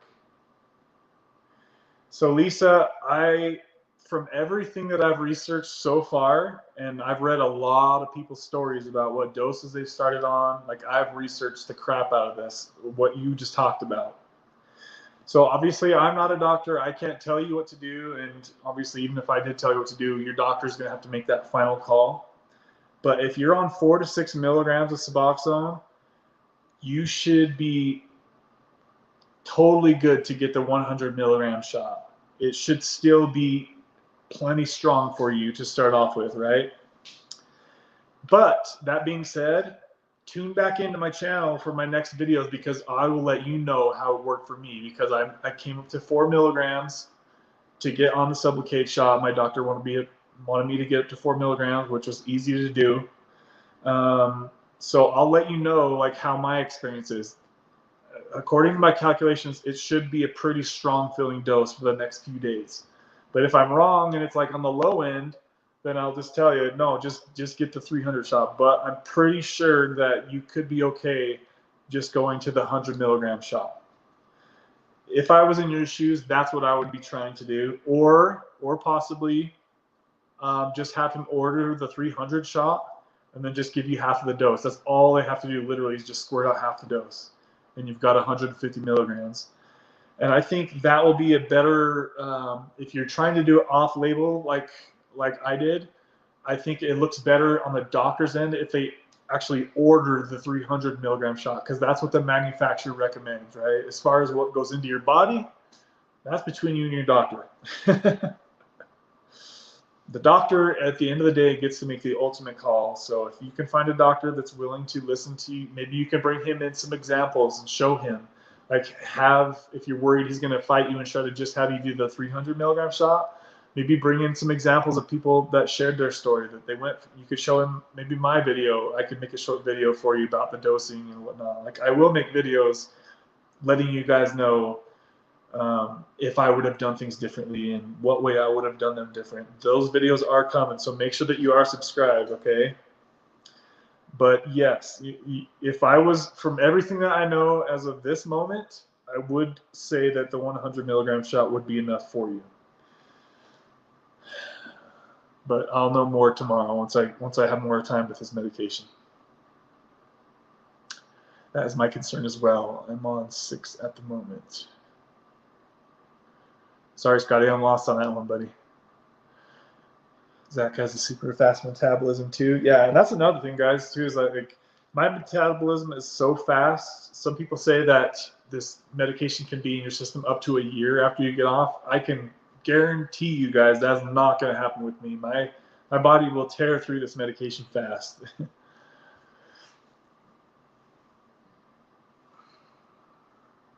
And even if it was in my system a year later, like I'm not worried about just the, oh, I'm off now, like everything's magically fixed. I'm not worried about that. I'm worried about not suffering through withdrawal. Let's see here. We're happy to be your us. I'm on 6. Took me 5 months to take it at once, and I do take half of 1 milligram if needed. Yeah, you guys, it's not bad to do it that way too. You just find what works for you, because everybody's body is going to be different. Some people like to take the 1 dose. If you're suffering from constipation issues, I would recommend waking up in the morning, pounding a bunch of water or tea or coffee or whatever. Go for a run or a jog, eat some food, just wait to take your dose, because as soon as you take your dose, that's pretty much when your body's going to shut off the poop.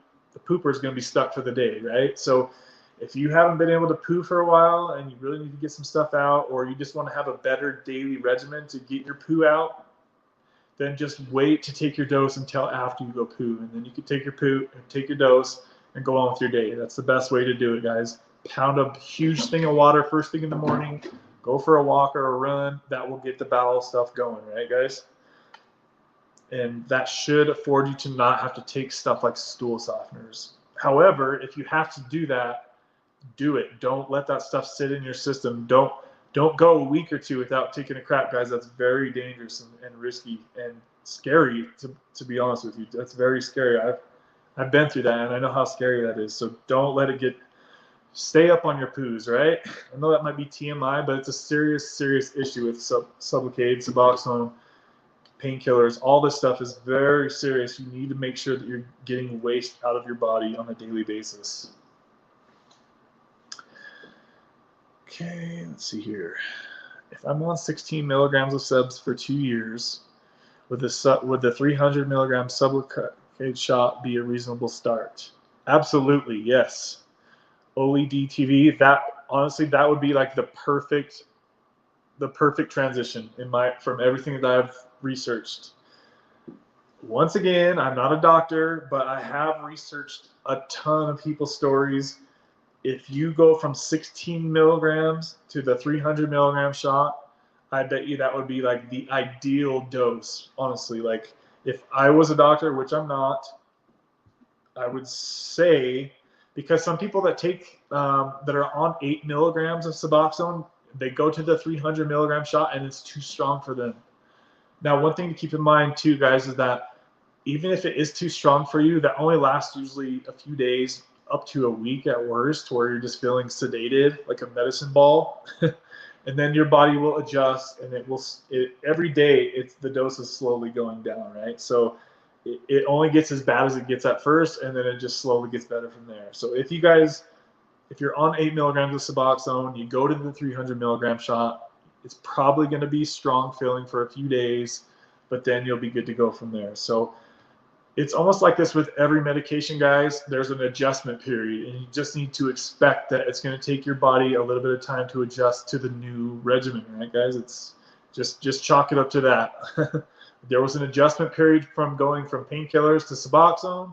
There's going to be an adjustment period going from Suboxone to Sublocade, more than likely, unless you get really lucky and everything just smoothly flies off into the sunset. That could happen too. But yes, 16 milligrams, that's a great dose to start on the 300 milligram shot. Same with like 24 milligrams. If you're on 24 milligrams, 300 milligram shot would keep you good. But, I need to stress this part too, guys. If you still enjoy the feeling and the anticipation of waiting for your Suboxone to kick in every day, and you like the feeling that it gives you once it kicks in, then the Sublocade might not be the best idea for you, right? Because you're not going to get that feeling anymore. You're just going to feel normal all day. You're gonna have a new normal. It's not going to include the ups and downs like you do when you put Suboxone in your mouth every day. So if you absolutely love that feeling, heaven forbid you love the way that your Suboxone makes you feel, then Sublocade might not be the best for you. I'm not saying you can't try it, but that feeling is going to go away. You're not gonna have the anticipation and set your stopwatch like I did, a minute or an hour and a half until I get to know that my dose is fully kicked in. Like you're just going to be flat all day. You're going to just feel normal all day and all night. So if you guys can't go without that, then probably don't want to even mess with Sublocade. Just stick with your Suboxone. I have had people in the past talk about, they would say that they want to taper their Suboxone so that they can get high on it when they take a higher dose, right, guys? And that's just, in a way, like that sounds incredibly stupid, but in another way, it's like if you're still like kind of in that kind of like lifestyle to where you want to get like high or whatever, I guess do it with Suboxone. Like, I don't know, like there's just like a weirdness to it. Like, why would you try to get high off Suboxone? Like, you want to taper just so you can get high off of it? Like, it just sounded weird when they were talking about that. I don't recommend anybody do that, but I mean, I guess if the alternative is to relapse, that's really all I'm going to say about that. Is that I've heard somebody talk about that before, and it just seemed weird. You're obviously not ready to come off Suboxone if you're still trying to like seek that feeling from the medication. Okay. Can't believe my husband jumped off subs slowly with no comfort meds. He just works and slept. He's a different breed. Yeah, that's beast mode right there. Took him 2 years. That is freaking, just to jump right off like that. Shit. That is very challenging. Some people can do it though, obviously. I'm not one of those people. Let's see here, guys. Looks like we still have 15 people in here. Looks like it's died off a little bit. Okay. I definitely don't grieve the way I used to. Same story at my grandmother's funeral. She was one of my favorite people. Not one tear. Oh, yeah. It'll pull the tears right out of you. Probably because we're so damn dehydrated. Her fur is growing back. Yeah, she's growing back quick. Father was on hospice with end-stage dementia.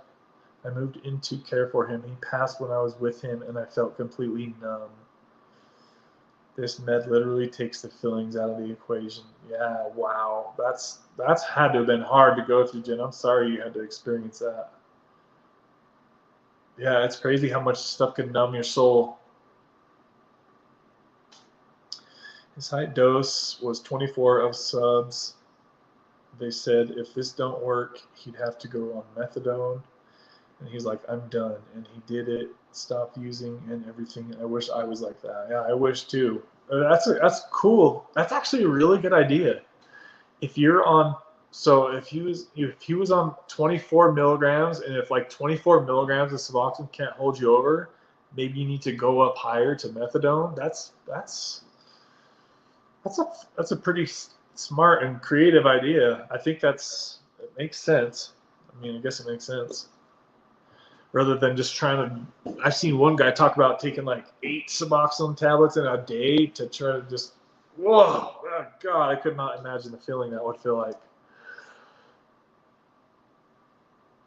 It's just like after a certain point, you just don't feel it anymore. So like the risk reward for what the dose that you're taking, it goes down so fast. Once you get over like 8 milligrams, anything else seems just like a huge waste to me. And that's just my experience. So maybe you guys are different. But then again, though, I haven't ever had like fentanyl or heroin in any addiction. So I never really got that high up into things. So I just wanted to clarify that. Whatever's working for you, just go with that. It's going to be different for everybody. Okay.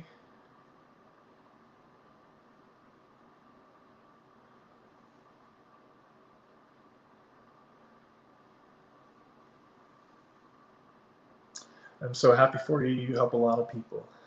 Thank you, Crystal. Hopefully I can help myself this time around, huh? I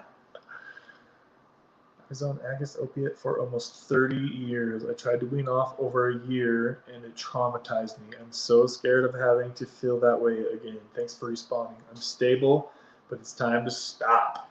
That's good, Lisa. Yeah, I'm 30 years. So you've got more time than me. You put more opiate in than me.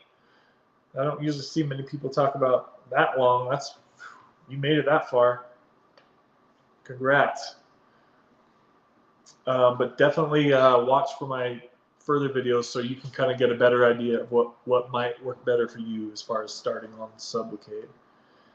I do feel confident, guys, that this is going to be my way out.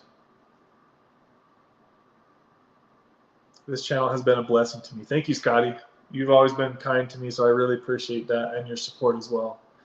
I thank you guys for supporting me too. You know, it's not easy to get on YouTube and take another step backwards, which some people might consider Sublocade from where I was at. I was chilling at 1 milligram, 1.5 milligrams, right? And to have to up my dose a little bit to 4 milligrams to get on the Sublocade shot, I can see how some people might be disappointed or look down on what I had to do, but at the end of the day, it's my body, my choice. No, for real though, guys, like, I know I've let you guys down plenty of times in the past as far as, you know, me getting excited and rushing and just trying to get everybody excited and like getting confident that, okay, I'm going to get off Suboxone this time. I've got it this time. And then me failing, like I've let you guys down plenty of times. I'm praying to God that I don't do that again with Sublocade. But if it happens, it happens. At the end of the day, my main goal here is to be real with you guys and be open and honest, 100% transparent. I don't want to try to have to fake my way through it. I want to let you guys know exactly how I'm feeling, right? And I think that's why a lot of people like my channels, because even though it sucks to like go backwards sometimes or to fail getting off Suboxone, at least I'm telling the truth about it, right? And you're seeing the realness of it with me. So I'm going to keep that going for you guys for sure. And I just really appreciate you guys not giving up on supporting me. And you guys are like, especially like my main people that are always here. Like, it really means a lot to me that you guys are always just like backing me up no matter what, you know, like you trust that I'm making the right judgment call. Like, hopefully I can get it this time. We'll see what happens. But I'm feeling pretty good and confident that this is the right way for me. So if some of you guys are watching this and you feel like this was like sucky of me to get on Sublocade, I'm sorry that you feel that way. But I was just stuck trying to taper lower off Suboxone, and I failed it 3-4 times now. So I just have to do what's best for me. I have to try something different. I just started feeling way too overwhelmed, and like it's just not working for me. It just wasn't working. So be patient with me, guys, and please don't judge me. If this works, then it works. It should work. Quick side note, guys. So do you remember the video I made about my last video, I believe it was, about am I being overly optimistic about Sublocade or something like that? It was yesterday or the day before. So in that video, I talk about a comment that a really jerk person had left. What was it? Tim, I think. Ted was it? Ted claims to be an addiction specialist doctor of over 30 years. He says that I'm not telling people the truth. And I'm saying it because he capitalized it all like that. The truth. And that well over 90% of people that get on Sublocade, once they get off Sublocade, that they're back on Suboxone within 6 months. That's what his claim was, right, guys?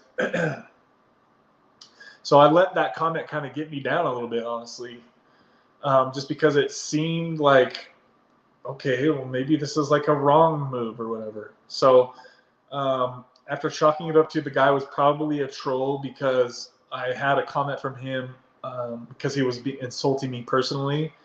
He also had a similar comment, like insulting me personally, like a week or two before that. And what I usually do is if somebody's like being really freaking rude, then I'll just delete that comment. If they do it again, then I'll block them from the channel. So that's what I did with him. I just deleted his comment, and then I blocked him after that. It's like, I'm not going to put up with that shit. So just a heads up right now, if you guys are trolling and you want to talk shit, that's funny. That's all good. If you want to share your story, even if it's negative, then share your story, but don't be trying to attack me personally, because all I have to do is hit one little button and I never see you again. So, okay. So anyways, so I had asked my doctor today, without telling him about what Dr. Ted said. And I just said, okay, doc, before we do this shot, be 100% honest with me. And he's like not the kind of guy that would bullshit. You can tell he totally tells you how it is, right? So I said, what are my chances of just moving off my life after getting the Sublocade treatment and probably doing it for 2, 3, 4 shots? I said, just be honest with me. Like, I just really want to know what to expect. That way I'm not kind of let down one way or the other. So I just want to know, like, what are my odds, basically, off of what you are seeing in your office. So he says we have 110 patients, or he has or have had 110 people on Sublocade, and out of all of them, only 2 of them have not been able to move on with their lives, right, guys? And he said one of them, it was because he was taking like 48 milligrams of Suboxone secretly. He wasn't being honest with the doctor, so he was taking like a ton of Suboxone, right? And just like really hardcore addicted to Suboxone and high doses of Suboxone. So he was the one that that couldn't move on with his life, basically. And then there was one other one, he said. So even if he's overstating, if you have a pool of 110 people and only 2 of them didn't make it out of Suboxone lifestyle, even if it was half that, that's still incredible. Like, even if it was just half, right, 50%, which from everything that I'm seeing should be way higher than that. But dude, like, to hear him say that, like, I had so much relief come over me, because I was expecting him to say something similar to what Dr. Ted had mentioned, that a lot of people end up coming back. But he's not the kind of guy to like fluff things. He just says it how it is, really, guys. So when he said that, I was like, this is right. This is right. All right, give me my shot, doc. So I just want to let you guys know that I talked to a real addiction doctor not an internet troll doctor. And he let me know that it was literally almost basically fully reversed of what Dr. Ted claimed. And if you go look at Dr. Ken Starr, I hope I got his channel right this time. I totally butchered his name last time. If you look at his channel, I've linked it. Deb, could you link that video for us in the chat? His last Sublocade video, like, that was the thing that definitely made me feel like, dude, no questions, let's go do this, right? I've read studies on people that took one shot and moved on with their life, right, guys? So I know that that's possible for people to take one shot and just move on. But there were a couple comments on my last video, people that took 2 shots, and then they said that they were experiencing pause after they got off, after the shot wore off. So one of the guys are going to try again at lower doses because he took 2 of the bigger doses, 300 and 300 if I recall, and then stopped. So I asked him, I said, don't you think you would have had a better chance if you would have taken lower doses and maybe a couple more shots, right? So that's kind of my backup plan, guys, is if I try to come off and for whatever reason I hit some horrible withdrawal, which I cannot see happening, I really can't see that, I could just go in and get a little booster shot, maybe 50 milligrams, to then let that coast me out. Like I just really hope I don't ever have to go back on Suboxone. That's really my hope here.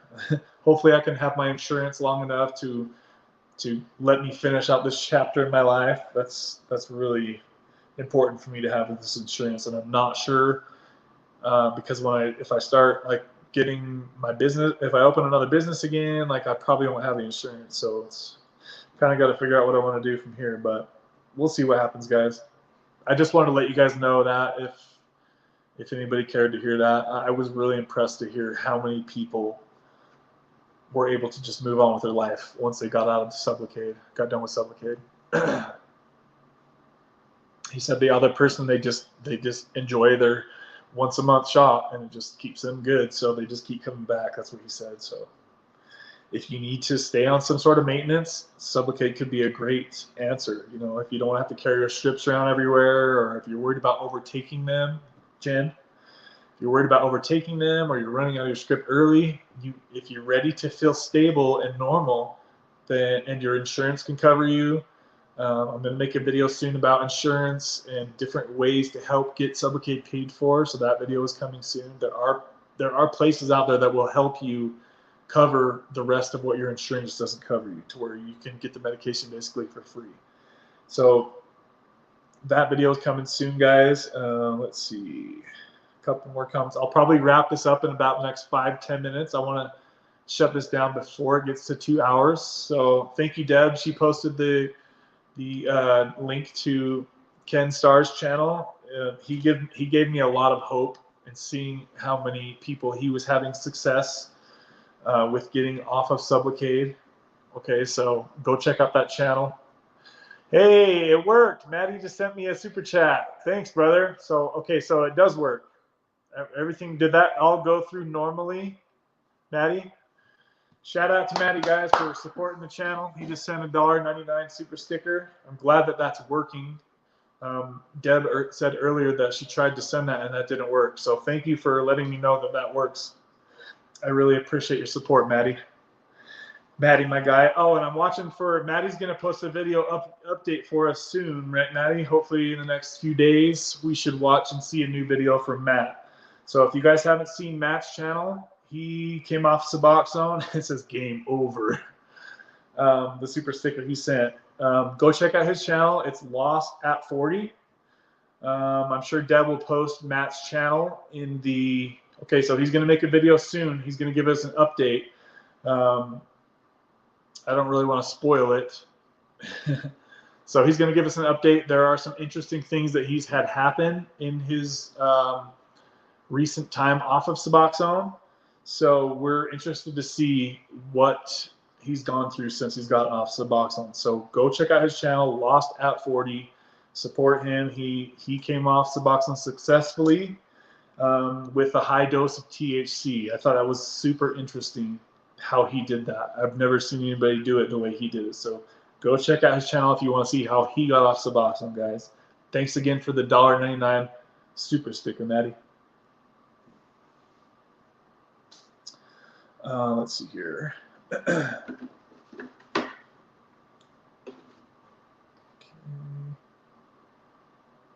Oh, we've got some more comments here, guys.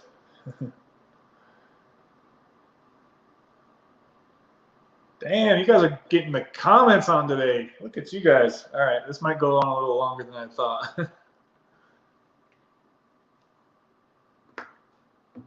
Camel 24 in the building. What up?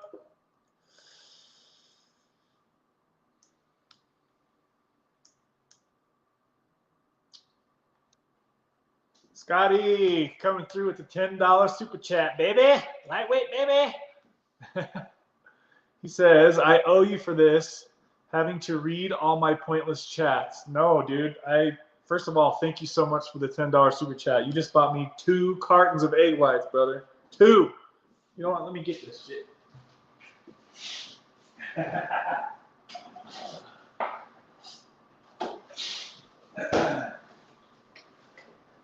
Scotty just donated 2 egg whites to the channel. Dude, thank you so much for doing that. It was really sweet.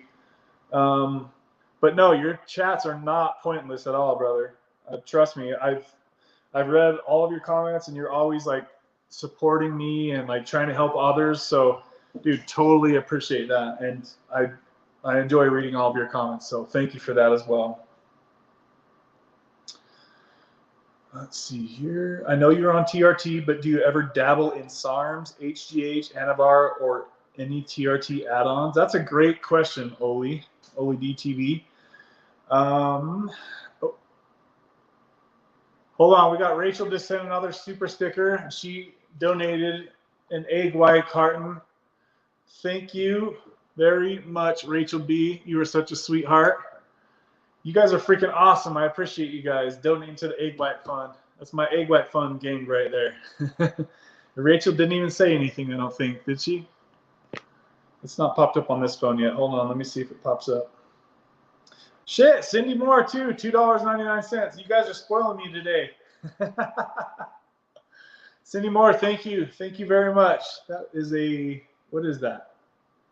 Is that a, I don't know what that avatar is, but it looks like a hippo or something.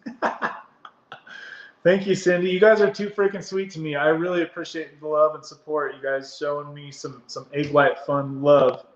You guys are super freaking awesome. Now you're making me all giddy and happy and shit. Thank you, guys. Rachel, oh, okay, so Rachel says, keep it up. Oh, she's got a little, what is that? Is that a pear working out? Is it pumping some weights? Man, you guys are cheering me up. Thank you. Now I feel like I'm kind of blushing a little bit. Thank you, Rachel B, Scotty, Cindy Moore, Maddie. You guys are all freaking badasses. Thank you guys so much for supporting me. Yeah, that's much appreciated, guys. So where did that comment go that Oli said about TRT? Let me get to you, Oli, just a minute here. Okay. Oh, I'm scrolled way too far down. All right, hold on. I really like that comment he had asked me, and I hope I'm saying your name right too. Where did it go? Okay, here we go. Oh, what the hell? 23? It's like part of my chat's gone. Hold on, I'll find it. 650. Did your comment disappear?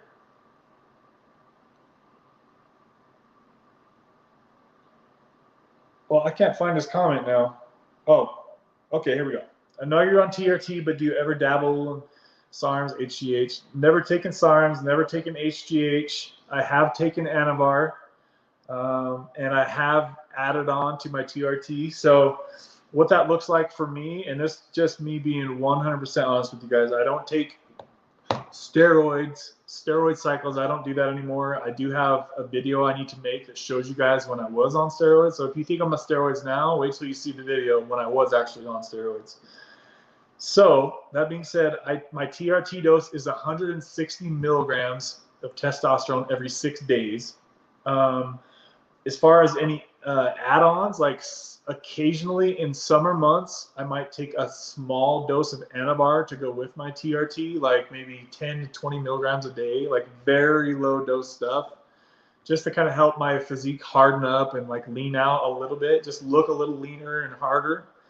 Okay, that's it. Okay, and then for winter time, sometimes I'll throw in like maybe 20, 30 milligrams of D-ball with my TRT, and that's all it takes. And I can gain like I can gain good amounts off of really low, small doses of stuff. So that's kind of what I would do if I'm going to do anything at all. I don't like to mess with my testosterone levels, because if my testosterone gets too high, I already have insomnia as is.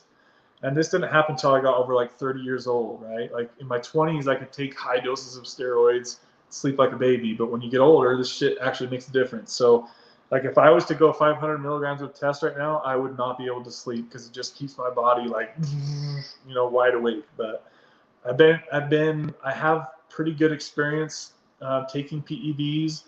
I am on TRT because of my PED use in my 20s. Like I probably wouldn't need to be on TRT right now if I didn't take steroids in my 20s. Yeah, that's just, so that hopefully that gives you an idea of that. Like I've never taken Tren, I've never needed anything like that. You can go a long way, guys, with low doses of testosterone. You know, anywhere from like TRT doses is usually like 100 to 150, 200 milligrams. Right around there is usually everybody's TRT regimen from the doctor. You start getting up to like 400 or 500. Like I've never needed more than that when I was taking cycles in my 20s. Sorry, guys, to go off on a side tangent there, but I like that question. Thank you for asking me about that. Like the other guy earlier was just like, talk about roids. Like he was just being like talking shit, basically. I take that as a compliment though, because if you think that I'm on roids, then that's good that you think that. Because I have been working out for 20 years straight with no breaks. And I drink egg whites because of you guys. Thank you. Keep me lean and raw. Oh, Deb posted, that was way long time ago. Dude, my comments are weird on my phone right now. Okay. It looks like you guys are putting some good comments, so I appreciate it. I'm going to try to read them for sure. Let's see. I keep getting lost here. Okay. Check out Reed's channel, Seeking Freedom. He has great tapering tips. Yes, and she posted the link to Reed's channel. It looks like I've seen some of you guys jump over there and subscribe to him, so thank you guys for supporting him. Thank you guys for supporting Matt. Thank you guys for supporting Joe. Like, we're all a big family, and anybody that's willing to hop on YouTube and put their addiction issues out, like that takes a pretty big sack to do that. So props to anybody that makes any type of videos. If you can start a video YouTube channel talking about your addiction, then you should do it, and props to you, because it does help to have a YouTube family like you guys. It does help to motivate you with certain things and want to try different things, like share your experience. Like, it can help other people, right? What didn't work for you might work for somebody else. Like, it's just fun to have this little community of people, and I'm sure this community is going to continue to grow. So I remember it wasn't too long ago, and I barely had reached 100 subscribers, and now we're almost at 2,000. So it's been fun, a long, fun ride. Okay. The comments seem so scattered in here. It's weird. Hi, Deb. Can you see my comment as it's not dark colored like everyone else's? Camo, your comment looks normal to me. Looks just like everyone else's to me. Let's see. Yes, there's definitely a ceiling effect of Suboxone after a certain amount, for sure. So, and I have a little bit of experience taking 24 milligrams. I took that only like a few days in my entire journey of Suboxone. And I can tell you guys, I felt like shit. I felt like just the definition of medicine. That's how you could describe the way that I felt. I just felt like medicine. I felt like a ball of medicine when I took 24 milligrams. Sorry guys, I'm all stuffy. So yeah, there is definitely a ceiling effect, and it seems like once you get over 16 milligrams, you can take as much as you want, but you're not really going to feel anything else. You've already maxed out your receptors in your brain. Your opiate receptors are like, I'm good already, dude. You don't need to keep trying to smother me. That's how I look at it anyway. Slow with nothing.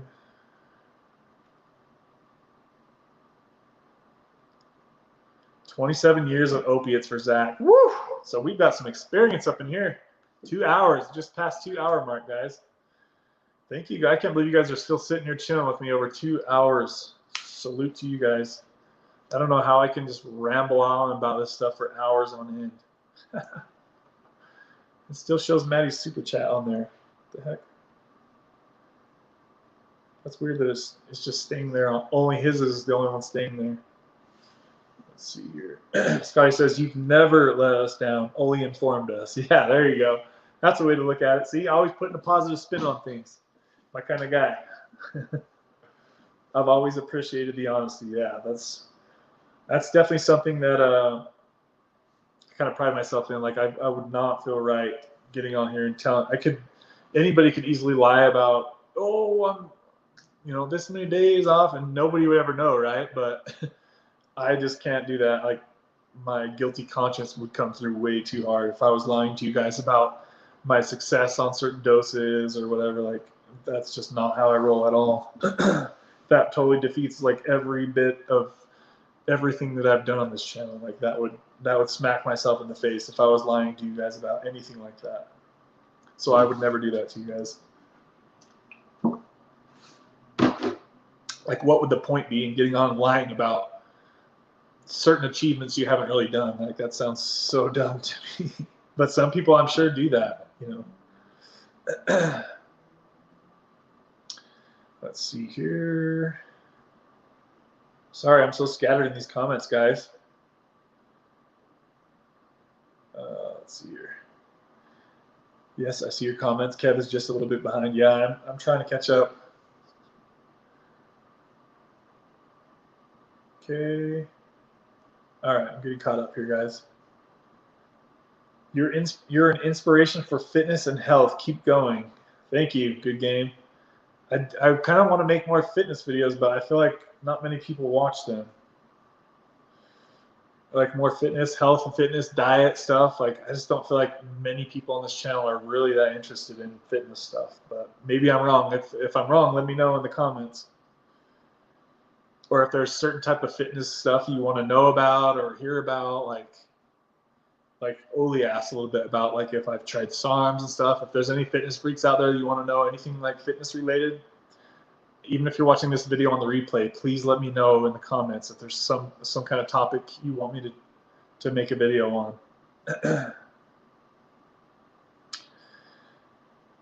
Okay. Thank you for letting other people share this experience with you. You don't know how helpful this is. The unknown is always the worst. You're going to do perfectly. Yeah, the unknown is so freaking scary, right? Especially think about it, like, I've always been worried about getting the Sublocade shot. Like, I have a tendency to like get panicky in certain situations.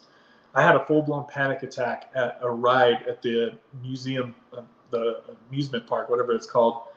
The ride that shoots you up and drops you down straight up. Like, I had a full-blown panic attack, and I had to stop the ride and let me off.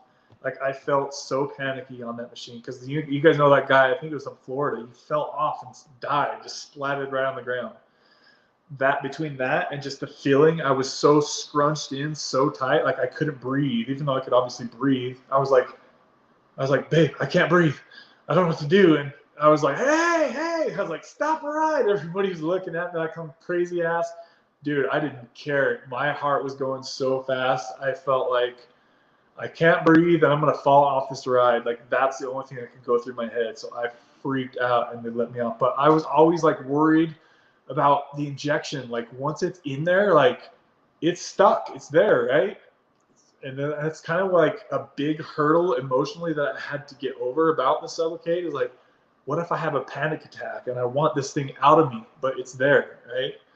that's scary to think about, because your dose is your dose. What's in there, what you get is what you get. You can't just orally adjust it like you can with Suboxone, right? So that can be kind of scary for a lot of people. And for me, that is something that did kind of scare me quite a bit, to be honest with you. But now that I have it, it's in my stomach. I'm not even like panicky thinking about it at all. Like, I just know that I have my meds, they're built into my body, right? So that's just something I wanted to make on the side note, guys. But thank you, Lisa. It is fun to share my experience, and I'm hoping that now that I'm trying Sublocade, it could bring in a different, like a new, different little group of people that have had experience with Sublocade. Because really nobody's ever really talked about Sublocade on my channel. So hopefully this can just bring an extra, like an extra topic, because I've talked about Suboxone up and down, in and out for the last 4 years. You guys have probably heard me talk about the same damn thing over and over, I'm sure it seems. So my apologies for you guys having to hear me pretty much say the same damn thing, or in different ways. But obviously I've changed the way I've thought about certain things as time has gone on. I've learned a lot. I've seen a lot of people's experiences. I've talked to a lot of people. It's been a long, fun ride, and I've got to know a lot of you guys and your stories. It's just been awesome to this is like it's such a huge chunk of my life, really, that you guys are involved with. So thank you guys. Let's see here. His last dose was a 32 pace of a 2 milligram. Oh, 32 pace. Sorry, I think you messed that. I think you messed that one up, Crystal. Probably mean like a quarter, a little piece of a 2 milligram sub. Probably like a little speckle. And that, honestly, when you get down to those low doses, a little tiny speckle is what can be the difference of you either hitting withdrawal or not. That's why it's so crucial to get down to the tiny little dose and stay there. Dose, tiny dose for months, guys. If you want to have a painless withdrawal, that's what you got to do. You can't jump off the Suboxone at 3, 4, or 5 milligrams and expect to just walk through it. Like, that's how I falsely thought at first. I was like, I'll just jump off at 4 milligrams. I was like, no, you don't. You'll learn quickly that jumping off 4 milligrams of Suboxone, you don't just walk away from that. It's not something that happens unless you have some kind of miracle genetics. Let's see.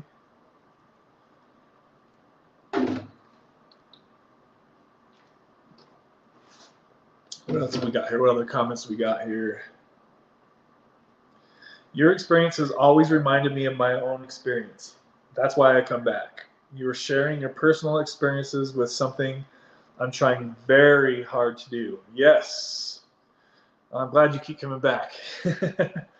And I know that a lot of us on Suboxone or Sublocade, or even still stuck in opiate addiction, active addiction, like, we can all relate to each other in some way, somehow, right, guys? So sometimes it's hard to find somebody like that in your real life. Like, there's a very, very small amount of people who made it past their opiate active addiction that are still alive that I can talk to about my addiction. Like, in actual real life, there's maybe 1 or 2 people that I can have that conversation with. As for you guys are all able to relate to me, right? We've all kind of, in a way, been through the same thing in a way. So it's really easy to relate to people. You can make new friends in the comments. You can help, you guys help each other out. I see it in the comments. You guys are always trying to stay positive. What worked for you, what didn't work for you. Like, we're all just trying to find our own path. And that's crucial to remember, that not everybody's path is going to be the same. Like, you guys have heard me say that before, and it's because it's true. Like, almost everybody gets off Suboxone a different way from what I've seen. A lot of different ways. So that's that. Okay. Hey, Cindy, how are you? I'll watch the replay. It's a long one. I'm sorry. If anyone out there is still watching this at 2 hours and 10 minutes, I'm sorry about that. See you later, Zach. Have a good day. Let's see here.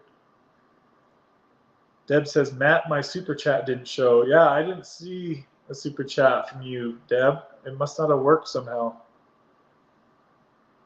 At least see, let me scroll. It doesn't show it. Sorry, Deb. Hopefully it didn't like mess up something on your. Oh, or wait, no, that was Cindy. Cindy, thank you for the super sticker. She just sent.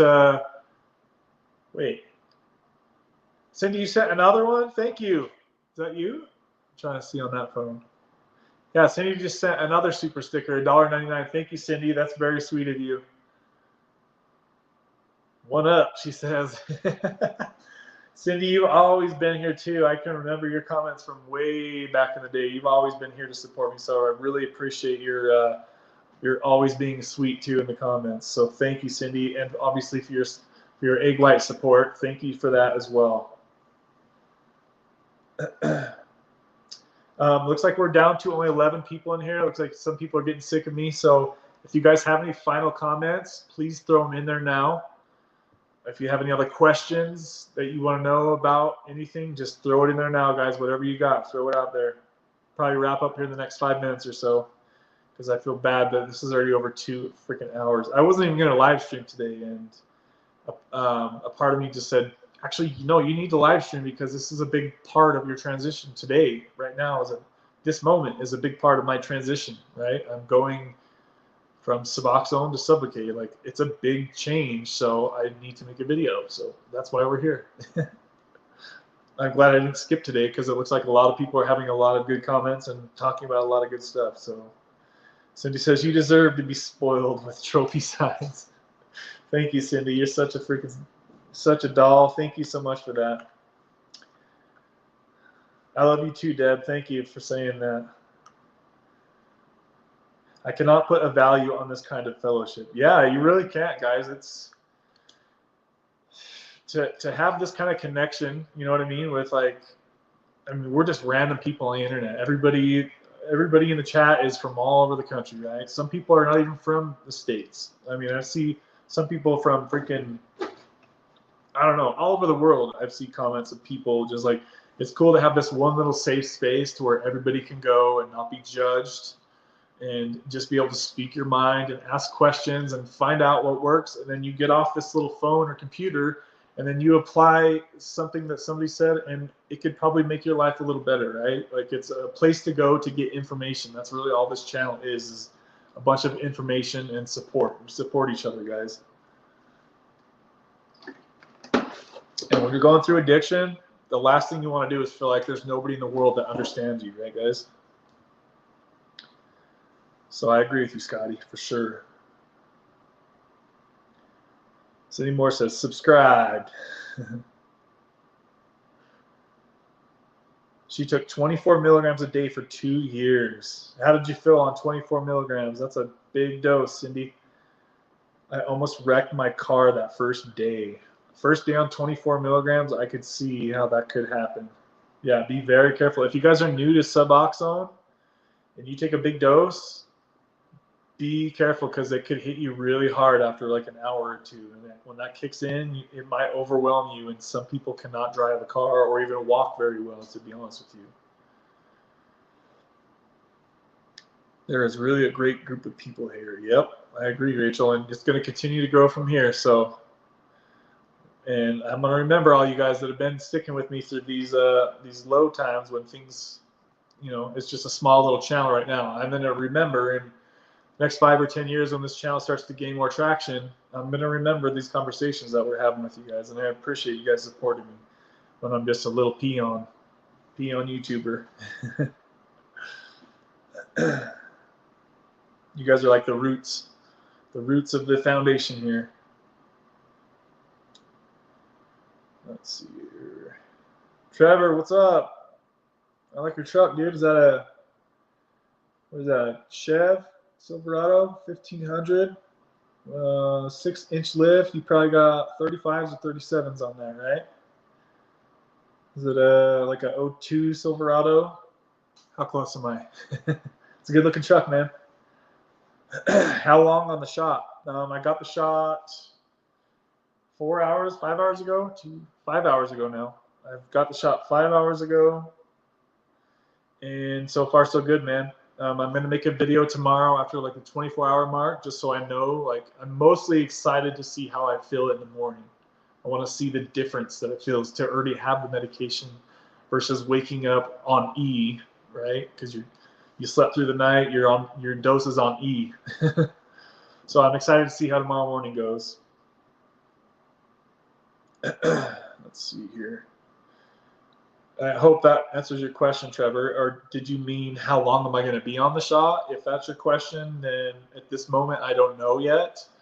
My guess and my hope is that I'll take probably between 2 and 4 shots, and then I'll just cruise out from there. That's my guess and my hope as of right now. That could change at any time.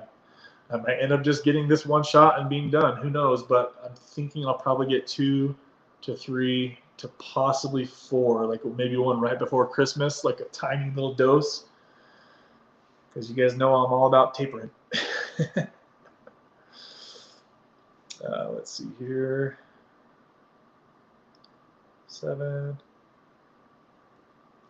They say it's strong. Yeah, that's why I got half.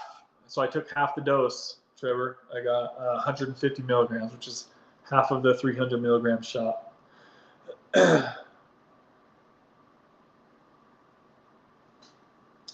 Let's see here. Oh, you didn't know I already got it, Cindy? Yeah, I got the shot today, about 5 hours ago. Let me show you, Cindy, in case you probably don't want to watch this whole stream, but here's the shot, guys. Where is it? Can you guys see where it's at right now? Probably. You guys see where it's at? Can you point it out without me pointing it out? Right here. Let me get closer. There's my shot, guys. It's more noticeable when I'm not flexing. Let me try to not flex. Okay, that's not flexed. That's just chilling. See it poking out? It kind of looks like an extra ab.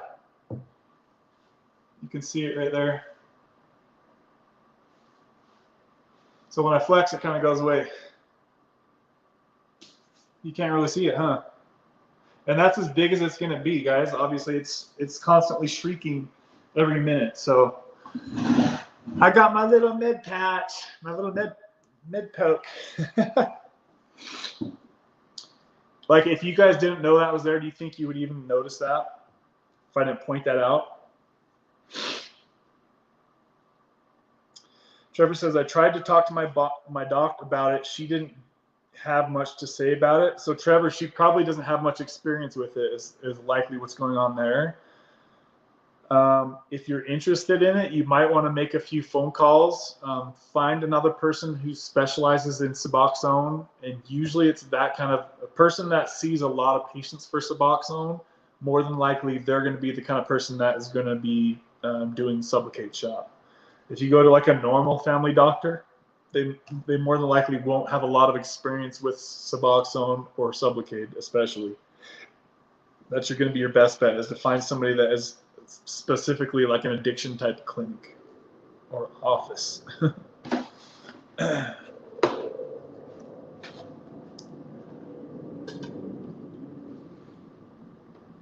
Cindy's drinking water too. Yeah, I've been chugging water. I'm gonna be freaking peeing all day night. That's okay though, because I'm really trying to like prepare for tomorrow, because everybody says the constipation is really bad at first. So the more water you can drink when you're constipated, the better. That's going to help your chances of having a successful bowel movement. That's why I'm just chugging. I probably drank half a gallon since we've been on. This thing's almost gone. I'm running on fumes here. Scotty says, yeah, when you get to those small doses, you got to be cutting up those big 1, 2, or 4 milligram strips. The little high milligram ones are too concentrated to be cutting up for a taper. I actually, Scotty, if you might not have seen it, but I have a video showing how I cut my 8 milligram strip up into tiny little pieces, into 1/4 milligram pieces. Trust me, it's not the easiest thing, especially if you have big old freaking eagle claws like me. Huge hands, guys. Look at those things. If you have big hands like me, it's very hard, but it can be done. But yeah, it's easier when you're to the lower doses, just to ask your doctor to give you the 2 milligram strips. That's the way easiest way to do it. If you're on the 8 milligram tabs or strips, it can be more challenging to get in the really low doses. You know, once you get to 2 milligrams and below, just ask your doctor to switch you to the 2 milligrams strips. Crystal is going to bed. Good night, everyone. Hope everything works out. Good night, everyone. Good night, Crystal, and thank you for your participation here today. Don't forget to hit that like button on your way out if you haven't yet. Let's see here. Same here. Listening to your story is like looking in the mirror. I love that. That's a good way to think about it. And I'm sure a lot of people can relate to that too. Scott, maybe I can have him take it out if he wants him to. Sorry, I didn't get that part. Let's see here. Trevor is 29. He's been on Suboxone since 17. What? Damn, Trev. My man, you've come a long way. You still got your teeth, brother? A lot of people lose their teeth on this stuff on like the long haul. How is your teeth doing, Trevor? I'm really curious. I know Jen has had a really hard issue with teeth issues on Suboxone, but I'm really curious to know. But yeah, dude, if you've been going on Suboxone for 12 years, if you've tried to taper off and it just hasn't worked, dude, seriously, look into Sublocade, bro. Find a doctor that'll do it. It's a once-a-month shot. You don't have to deal with that crap all day long. He can tell you how he did it and what he went through. I'll see you tomorrow. Yeah, I'll be making a video, guys, tomorrow, a shorter video, just explaining how I'm feeling, what I've experienced throughout the first 24 hours. So watch for the video tomorrow.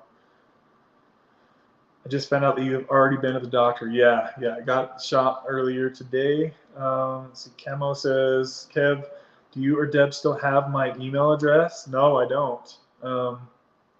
I'd love to talk to you about coming on your channel. I'm scared, but I have to help others through my story like you do. Yes, I'd love to have you on. In the description of this video, I will link, my email address will be in there. So I'll watch for you. I don't get a lot of traction or involvement. I don't typically like to have to respond to a lot of emails, but I'll watch for your email, okay? So this is not an open invite for everyone to start blasting me with emails, because honestly, I get overwhelmed when I have like a lot of like digital stuff to have to do. Like this channel is already quite a bit of work to keep up on, and making videos and responding to everyone's comments when I can. Like that's already a lot of work for me personally. But I will watch for your send me an email, buddy. It's going to be in the link, okay? So yeah, let's get you on the channel soon. I have plenty of open time coming up, so hopefully you can jump on soon. Yeah, Rachel even says, we'd love to hear your story. How do you feel? I feel fine, Cindy.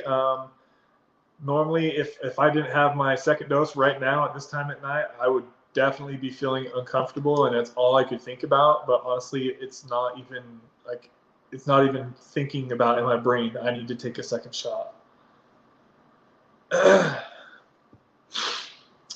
Trevor says, 12 years on subs. How are you feeling? Yeah, I'm definitely feeling the medication now, guys. Definitely doesn't feel like I need any more, for sure. So we'll see how I'm feeling like over the next day or so.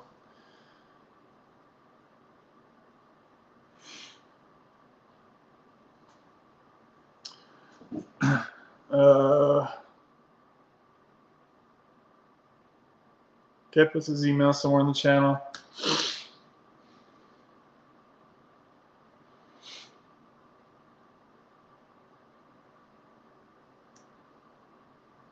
Let's see. Hold on a sec, guys. I'm reading through some comments here. Let me put these egg whites back in the fridge.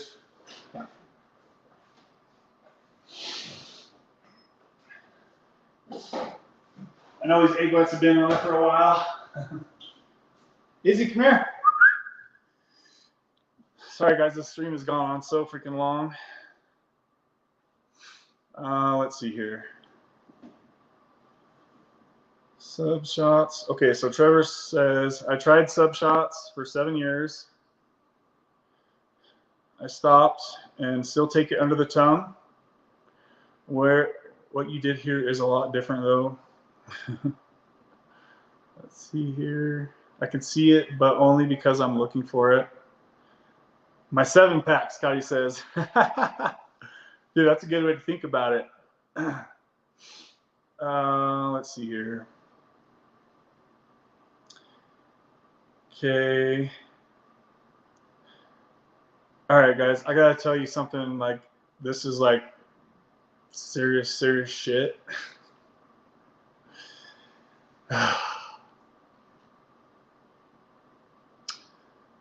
All right, guys, this is serious shit I'm about to tell you right here. You ready for this? Okay, so literally just right before I put those egg whites away, like I literally almost had a panic attack right here in front of you guys.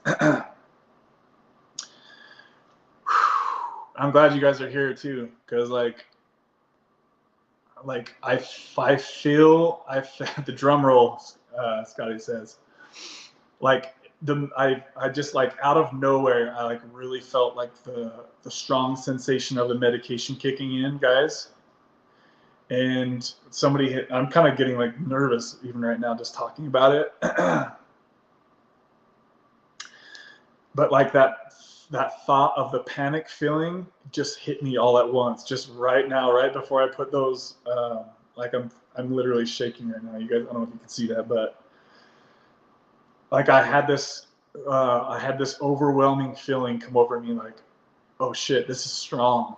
You know what I mean? And like I'm sitting here shaking in my pants right now in this second. I'm like shaking because it's like that's scary to think about, guys. That's scary to think about. That's definitely, ugh. Can you guys see me shaking? But I was literally just like going through my head. Thank you, Deb. I know you're here. I'm glad you guys are here because that can be, like, I can see how that can be scary, guys. The medication, like, it did just kind of like just a minute ago, I felt it kick in. It's a stronger feeling for sure, guys. But I just had to like chill for a minute and read some of your guys' comments. And damn, it's definitely like at this point, as I'm sitting here shaking, at this point, like the last thing on my mind is that I need to take my second dose. Like, no, I'm good. I'm shaking a little bit, guys. Panic attacks suck. Yeah, like I literally just had to say like a little prayer and like touch my cross and just like, don't let me freak out. Like I was about to just end the stream like instantly on you guys and just call somebody, but I'm glad I didn't. But yeah, like that's definitely, if you guys are prone to like panicky situations like that, then it's definitely something to be aware of. I'm not trying to like scare anybody. But yeah, like just feeling the medication kicking in and knowing that I didn't do that, I didn't put that dose, that it's just, I don't know, it's just an interesting feeling. And I could see how that could scare some people, because it's scaring me right now. I'm not gonna lie, I am a little shaky. I'm just excited to get this first day over with so I know like what to expect, guys. That's really kind of like, I just wish I could kind of fast forward to the next 24 hours so I can be like, okay, this is what I'm going to feel like. Because for right now, I don't really know. This could get really strong through the night. And that's kind of scary, but I just got to remind myself that I'll be all right. If it does get really strong, then what happens? Like sleep it off? Ugh. Sorry, guys. I really don't mean to freak anybody out. I'm just really prone to like panicky crap. Like, oh no, it's too strong. Like, I used to call my friends when I would take painkillers, and it would hit me really hard, and I would freak out. And I would call my friend. I'm like, dude, stay on the phone with me. I think I might die. Like, because I would take 100 milligrams of painkillers at once, and I thought my heart was going to stop beating because it hit me so hard. Like that's the feeling I just had just a minute ago. Like it really kind of just like a heavy feeling, a heavy cloud just rolled in. Like I just took, let me think about like Suboxone dose. Like it feels like I probably, let me think. It feels like I at least had an 8 milligram strip just kick in just a minute ago. Like I was, before this, earlier in the stream, like I felt it. I felt the medication, right? And I felt normal, but I did feel the medication, which was great because it was making me not think about taking my second dose, which is my main goal for right now. My number one goal is to stop taking Suboxone by mouth, right? That, to me, that's the hugest hurdle about getting off the Suboxone, other than obviously the withdrawal, is the daily thing of putting the medication in your mouth every day, right? And the reason that I think that it's actually a good thing that the medication is feeling strong right now is the fact that when I get off this stream, there's no way in hell I'm going to put that second dose under my tongue because it's already strong feeling, right? So this moment right now that you guys are in watching me on this screen is the moment that my brain is telling my body, hey, you don't need to do this. You don't need to do this right now. So though it's kind of scary to feel that overpowering strong feeling kick in a way it's kind of a relief,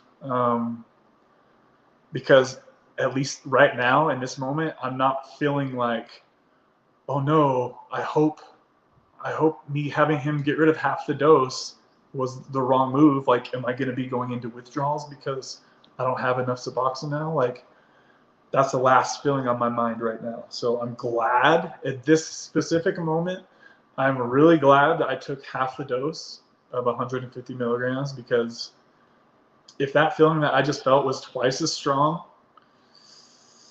could have been a little bit scary for me, guys. So just something to maybe expect if you guys are going to take the Sublocade challenge is to expect for it to slowly kind of come on over the next, the first 4, 5, 6 hours, and then for you to actually, okay, medication is like, I'm here. That's basically what the medication just is. Like, knock, knock, who's there? Sublocade's here. I'm glad that actually this was on film, and I am feeling a lot better now. I'm starting to stop shaking. But guys, that literally was that close to having a panic attack on freaking live YouTube. Good Lord, that would have been embarrassing. All right, just breathe. That's kind of embarrassing, but I'm glad that we got that on tape, and I'm glad you guys were here for me. Whew, 21 people in here just witnessing me having a mental breakdown. All right.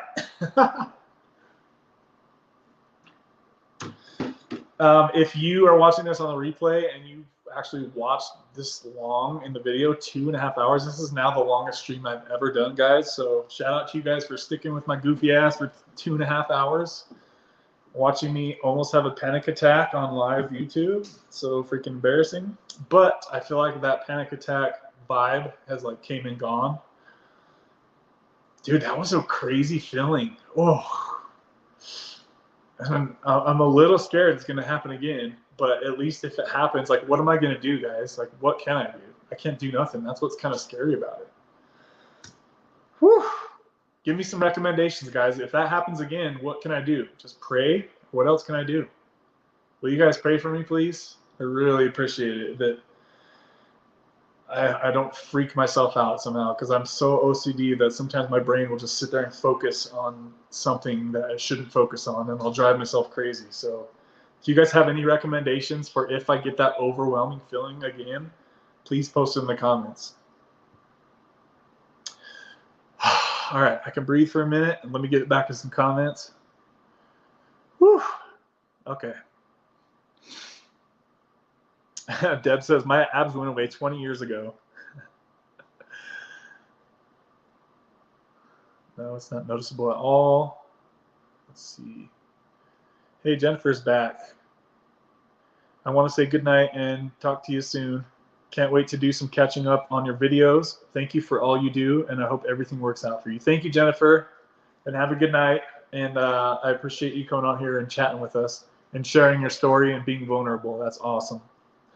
I look forward to seeing more of your comments on the replays. Salad is good too. Ooh, salad sounds really good right now. Yep, water, no caffeine. Yeah, dude. Pound the water, guys. I can't say it enough. If you guys are on this medication, any kind of medication like this, drink a lot of water. Help your guts help you. Let's see here. Cindy says 12 years. Scotty says my teeth. Ugh. See, Trevor says he's lost 8 to 10 teeth, guys. See, that's another case of somebody who has been on Suboxone long term and has suffered teeth issues, likely due to Suboxone contributing. I think that there's maybe some kind of like acid type feeling stuff. Once you put that medication under your tongue, like does it just freaking eat your enamel? I mean, I don't know. I don't really understand exactly why, and I don't think anybody does, but it's clear that some people suffer from teeth issues. Dude, that sucks though. 8 to 10 teeth.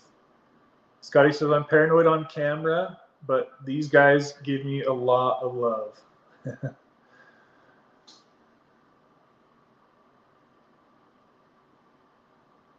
I'm the same way about emails. I hate to get them because I like to keep my emails cleaned out. Probably just OCD. I'm a perfectionist. Yeah, I'm totally that same way. I get to read the comments about my, I'm getting to the comment part about when I have my little panic or near panic. That wasn't an external panic, like you guys couldn't see it, but trust me, inside I was panicking. Just being real with you guys. I'm really glad that happened here as you guys were with me. Whew. Maybe I don't dare to get off live stream. We're going to stay on and do a 24-hour stream, guys. I'm too scared. I'm just kidding. I'm not really that scared, but that's funny to say that.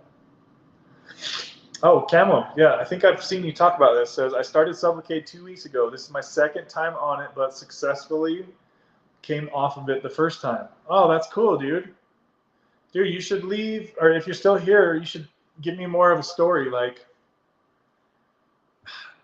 no, maybe in the comments after the video post, can you post a more in-depth? Yeah, dude, we need to have you on the freaking channel. If you've already had experience with Sublocade and now you're back on it, we got to, yeah, send me an email, man. If you can, though, on the comments of this channel or this video, once it posts, leave a detailed history about like your Suboxone history, the doses, what doses you tried on Sublocade, how long you were on Sublocade, what dose you came off at, why did you get back on. Like, if you can leave a pretty detailed story in the comments of this video, Camo, I think that would help a lot of people. If you could please do that. If you, yeah, just post it in there because it would be too long in this video, I think, as far as the posting on the live stream. It's going to be okay, Kevin. We are all here for you. Thank you, Cindy. My mama's name is Cindy. I'll start calling you Mama Cindy. It's funny too because your little avatar picture actually kind of looks like my mom too. Blonde hair, skinny and blonde hair. All right, Tommy, what's up, man? You'll be all right. Enjoy the ride. Yeah, like that's a good way to look at it. Like, I'm just here for the ride. I'm on autopilot now, guys. My medication is gonna do what it's gonna do. I don't control it anymore. I just gotta chill. Take a few deep breaths. Do you have someone to call? I was actually thinking of who I was gonna call. So I'm gonna make a little list of a couple different people I can call that can talk me down off of a ledge. Not gonna be a ledge, but you know what I mean. Like, calm me down. Somebody that can calm me. It's weird that I don't know why, but like my ex-girlfriend popped in my mind. Like she really knew me really good. The girl that was in Idaho. But I can't call her. And she's, yeah, I don't want to mess. She's in a relationship with somebody else, but like we occasionally will talk. She's like one of the few souls on earth that really understand me, you know. She comes to mind as far as like somebody I would like to call, but I don't want to mess her stuff up. I wonder if she ever sees any of my videos. She knows I have a YouTube channel. If Jess, if you're seeing this, I miss you, and I hope you're doing well. but she is definitely a person that could talk me down. Like if I was really having a panic attack, she'd be probably the one person I could call for sure. Trevor says I could tell. You could tell I was freaking out. It was Trevor like, what the hell's wrong with this kid? I'm here for you, brother. Yeah, thank you guys. That was really scary, guys. Like that literally was the same feeling I had on that ride at the park when I was like, no, let me off, let me off. I was screaming at the guy, stop the ride, stop the ride. That was the same feeling I had. I just didn't freak out in front of you guys like that. But trust me, in here it was happening. It was just like this huge fog. Like if you could picture Suboxone as a like a physical fog, it just rolled in, just covered me. But that feeling has gone, and now I do still feel the medication, but it was just weird how it hit me for like a minute or two. It hit me really hard for a minute or two. So maybe something to be aware of. And I'm wondering if like maybe I rubbed it or something, because my doctor did say if you rub it, it can make it something go faster or whatever. So I don't know if like running around or touching it, I'll let you guys know if I notice any correlation between that. I'm not going to touch that thing. I don't want it to kick in anymore.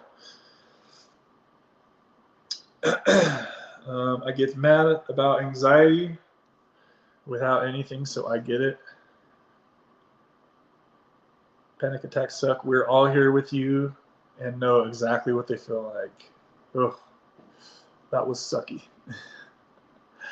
Rachel says, how long ago did you get the shot from now? How many hours? Write it down. How long ago did you get the shot? So I got it 6 hours ago. Actually, 6 hours is exactly the amount of hours my doctor told me that it would likely like be maximized at. So I hope he's right. God, that was scary, you guys. I'm not freaking lying. That was pretty scary. Like it's like a what am I gonna do? I can't do anything to change this feeling. That's the kind of feeling I have. Now that I'm thinking about it again, I'm starting to get a little nervous. Get a little blanky. I need my dog. That's what I need. My dog would help me through this. All I gotta do is like hold her and look at her and kiss her, and she'll calm me down. I'm glad I have her, because she's like an instant relief. I could just take her for a walk outside and go outside and get some fresh air if that happens again. Maybe call my mom. She could probably calm me down too. I really hope that doesn't happen again, but I need to be prepared, guys. I need to be prepared. It's all about the transition, right? There's going to be complications and adjustments, so I need to be aware that that could happen again. At least now I've got the first one done with. Now that I know that the good thing about what I just experienced is I know that it comes and it goes, right? It didn't stay that way. That feeling didn't stay. It was a feeling that lasted 30 to 60 seconds, and then it went away, and then my body like either adjusted or it's just back to normal right there. Let's see here. Straight Lumbridge, straight to Lumbridge. We got your back. If it is strong in a couple of days, that's just the nature of the beast. I'm just really glad at this moment in time. I'm just really glad I didn't take the full 300 milligram shot. Man, I'm glad I didn't do that. And when my buddy that I talked to that did take the 300 milligram shot, from 2 milligrams of Suboxone to the 300 milligram shot, he said, and I told you guys this before, he said it was way, way, way, way, he said 4 times way too strong. And the kid that said that, I know it very well. And for him to specify 4 times way too strong, I know that he experienced what I just experienced. So that's just something to think about, guys. Hopefully, like I said, I'll let you know if that happens again. Causes sudden dread, all too familiar, but docs know what they're doing. I imagine it's an eerie feeling. Yes, for sure, Cindy. We're all a community, a family. We have all shared similar experiences, but this is way different. Other than you, I don't know anyone who has gotten the Sublocade shot. Yeah, that's why I'm so excited for the channel's sake. It's like there's not a lot of people on YouTube that talk about Sublocade. And if there are, it's like somebody sharing one shot and then they don't ever come back and talk about it anymore. And I'm hoping that's because they moved on with their life and then like this isn't a part of their life anymore, hopefully. So my goal, honestly, is to share my experience and then have other people share their experience as well. And that's what I've always tried to like push people that if they're in the position to start a YouTube channel, to do it, right? It helps other people just to get your story out and help other people find their way through. It helps to have friends to call. I promise you that you'll be okay. It will level out. This is the best decision you've made. It was mine. Thank you. Thank you, Camo. I really, like, seriously, that just like knowing like you've been through this, it really makes me happy to hear that. This is the best decision you've made, he says. I love that. I love that support, and I believe you too. I believe you're not just fluffing me on that. The fact that you're willing to share it real time is a testament to your mental strength. Dude, that's cool. That's a cool way to think about it. Yeah, I could have bitched out and just been like, hey guys, I gotta go. The stream's been too long. Like, I could have did that, but I didn't. I sat here and I breathed and I did a quick little prayer and I told you guys what happened. Like, that shows you guys how real I am with you guys right there. If I was like insecure or embarrassed about it, like, I mean, I am embarrassed, but I still kept it real with you guys. And like I said earlier, that's the main point of this channel, is to keep it real with you guys no matter what. So if that doesn't prove that I'm real, nothing else will.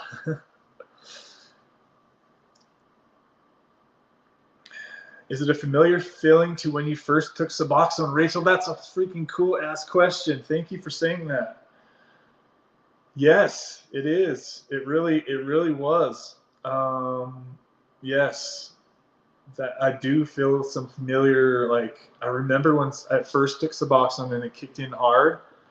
It was a similar feeling. I didn't have like that panicky feeling like I just had right there. I think that I had that panicky feeling because we were talking about panicking earlier, or I was talking about it. And then just that wave just hit me out of nowhere, right? But yes, it kind of is. So obviously, like, I don't want to say too much about dosing and stuff. I want to wait till a full day goes by before I talk too much about the dosing part of it. And as far as like if I should have went lower, or if I should have went higher, if I should have brought my Suboxone higher before I started, like, I'm going to make a video talking specifically about that once I have more experience and more time with this shot. But for right now, I'm definitely glad I did not start at 300 milligrams, because that would be a heavy duty one. Let's see here. I finally quit in March 21. I'm off everything now, totally natural, and natural takes some time to get used to. Yeah, it does, Cindy, for sure. Cindy's been clean since March of 2021, so that's over a year now. Good job, Cindy. Let's see here. It's good to be around people you trust and are comfy with to out those feelings too. Rachel. Knock, knock. Who's there? Sublocade. Dude, that's freaking hilarious. Damn, Rachel, you bringing the fire here tonight. That shit is hilarious. Don't make me laugh. I'm worried I'm gonna fire it back up again. I'm really gonna pay attention to see. Like, now I'm kind of scared to go work out tomorrow. I'm not gonna work out today, but like if I go work out tomorrow and like doing the gym workouts, like what if that makes it kick in really hard? That's kind of freaking scary to think about. I'll let you guys know though if I notice. I couldn't picture that really happening, but the way that he said, like, if you rub it, it's gonna make it stronger. Definitely not gonna rub it. Scotty says, you've literally talked yourself out of a panic attack. He says, beast mode. Yeah, I did, dude. I really did. You're right. Now that that's came and gone, I feel some relief. As far as like, okay, I know that feeling, I already said this, I know that feeling comes, and then I know that it goes. I'm trying to just think of like any backup plans that I can do. Like maybe I'll just do something to distract myself, really, guys. If that happens again, I'll get my dog, I'll go for a walk, I'll call somebody, start talking about something totally separate. I don't want to start like, oh no, this medication is feeling strong. Like, I don't want to like do that with it if that happens again. Knock on wood. Knock on wood. Take deep breaths and know that it will pass, Max says. Yes, that's definitely key. Deep breaths, for sure, I need to do. Or sit-ups. Yeah, I'm not going to be doing no sit-ups. Do some crunches. I'm like, ugh. Call a good friend. I'm extremely religious. Praying. Yeah, pray for me, guys. If you guys are religious, please pray for me that I can get through this okay. And I just know that this is the right choice. I just need to go with the flow. I'm so glad that I decided to hop on and do a live stream tonight. Is alcohol a problem for you? Scotty asked. No, not at all, buddy. Honestly, I haven't had a drink of alcohol since I went to the concert.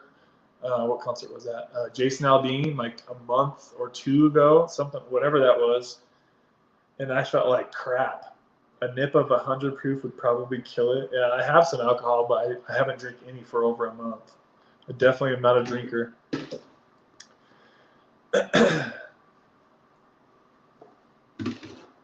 Kevin, thank you so much for making a long video. I will be watching the replay. Yeah, Cindy, thank you. And thank you for the donation earlier, too. I was really appreciated. Big Pharma wants to kill us any way they can. Don't kill us. Cindy says, my teeth are good, but good to go, but I've spent a lot of money on them through the years. Yeah, you really got to keep up on your teeth, guys, if you're on Suboxone. Don't let issues go. Don't sweep stuff under the rug with your teeth. Get your cleanings every 6 months. If you have cavities, fill them as soon as possible so they don't turn into root canals. Let's see here. Okay. Looks like Deb is doing some troll patrol. Thank you, Deb. I didn't see what that. Oh, I guess I could see it. Let's see. Do you like that? Thank you, Deb, for getting that troll. That shit's kind of funny. Damn, Deb don't mess around. She knows what we do around here. We don't put up with that shit. Okay. Certainly appreciate our dependents. Troll alert. Get them, Deb. The bots are here. Bots are like, oh, three hours. We got to get him out of here. Cindy Moore, stop that. Cindy Moore just sent another YouTube super sticker, guys. $2. Thank you, Cindy Moore. She's trying to get my mind off the panic attack I just had. It's working. I'm smiling like that little fox. Hey, that looks like Izzy. Is that a fox? Is that a dog? That kind of looks like Izzy, huh, Cindy? Thank you for that super sticker, Izzy, or Cindy. Sorry, my brain's going a little funky. Very sweet of you to help me out like that. I really appreciate it. You guys know I love the Egg White Fun gang and everybody that helps out with that. I'm a cat person right now. I love dogs too. Izzy rocks. Yeah, she's such an angel. I'm definitely happy to have her here with me. You know, like she's definitely important to me, guys, for sure. I'm down to 2 old kitties now. I had 6. Shot is one issue I've been waiting. The shot is one issue I've been waiting for your channel to get to. Oh, you've been waiting for me to get the shot? Is that what you mean, Scotty?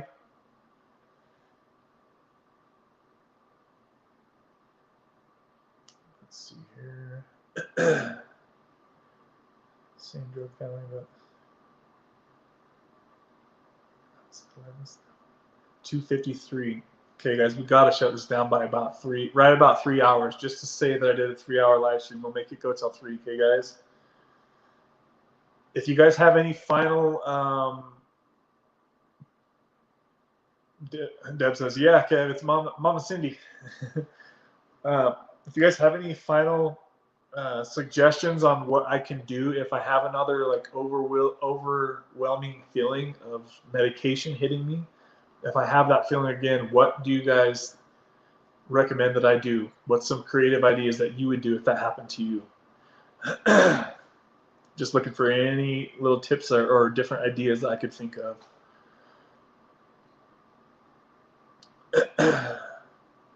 Okay. Let's see here. Trevor loved me some T-Mac too. What's T-Mac? Go Deb. Deb strong arming the trolls. I'm Mom Cindy, remember? Smiles. Let's see here. Just been super curious about the shot. If it's possibly a way out for me. Yeah, Scotty, stay tuned, man. Definitely I'll let you know my honest opinion. I like to be able to try things before, you know, like just to kind of give people a heads up on like these are the things that you can expect. And I'm honestly in an entire different world right now, like as far as like me not controlling the dose when it happens. I'm just at God's will at this point, at the medication's will at this point. Like I'm just along for the ride now. I don't have to put any more doses in my mouth. Hopefully, that's the really big hope here. God willing, I never have to put any more Suboxone under my tongue again. And I'm going to really try to fight really hard, as hard as I can to fight. If I have any cravings for Suboxone, I'm going to do my best to fight that, guys. So I'm not perfect. If it happens, it happens. But I'll keep it real with you guys either way, right? Let's see here. I'm down to 2 old kitties now. I had 6. Deb had 6 cats. Oh, it's so hard to lose a loved animal, right, guys? Oh my God.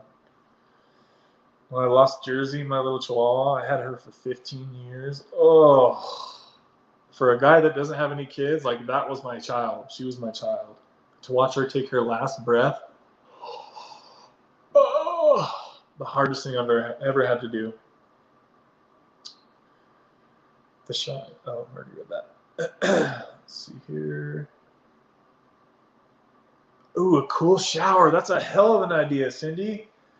I'm going to do that as soon as I get off this freaking YouTube. That's exactly what I'm going to do. That's a good idea to like kind of recenter you, right? Just shock your body and like, I don't know, cold shower. That's a really good idea. Thank you for that. That's definitely one I'm going to be using for sure. My cat in the profile pic was a stray too that moved in. Look at that. Stray becomes the love of your life. Call someone that you're close to. Yeah, definitely. I'm going to have a couple people maybe let them know, like, hey, if you get a call from me, pick up. Ooh, my grandma too. She's been calling me. I need to return her call. So she's somebody that can really calm me down. She's such a sweet old lady. I'll probably call her as soon as we get off this stream in 2 or 3 minutes, guys. Low dose of Klonopin. Don't know if you ever had any Klonopin. I have tried a couple of times. That's kind of like Xanax in a way, right? If I remember right. Yeah, it works. As far as like anxiety, it definitely calms you down. Man, I'm so glad that episode passed. Whew. But I also have dogs, a Rottweiler and a Heeler. My buddy is huge on Rotties. He loves them. They've had like 4 in a row. They just keep getting them. Benzo problems, Tommy says. Keep drinking water, deep breathing. Yeah, I definitely need to blow my nose because I'm stuffy too. So that probably didn't help that I was stuffy. You guys know, I don't know if you guys know, but I have a deviated septum. This side of my nose is pretty much blocked off. So it's hard for me to breathe a lot of times.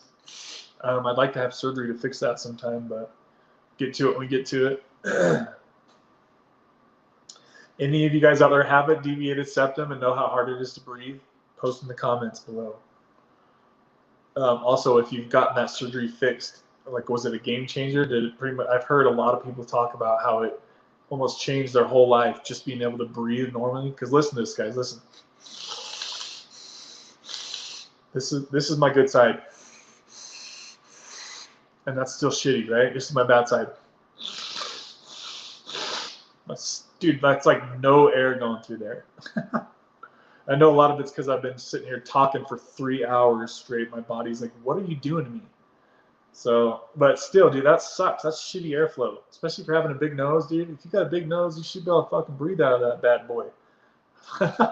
Come on, God, help me out. No, I'm not trying to antagonize you, God. Don't. Well, that's not what I meant at all. Sorry. Let's see here. Last couple comments here, guys. Cindy's a pro at withdrawal smiles. Sleep it off, bro. Yeah, I'm definitely excited to see how tonight goes. T-Mac is Tom McDonald. I don't know who that is. Cindy lost her cat after 11 years this past November. Oh, I'm sure you're still sad about that, huh, Cindy? It took me about a good year to get over losing my little dog. So sad. Got all my DUIs and gun charges on Klonopin. Dude, Scotty, that's crazy, dude. DUIs from Klonopin? Sounds like that's not a healthy medication for you, huh, brother?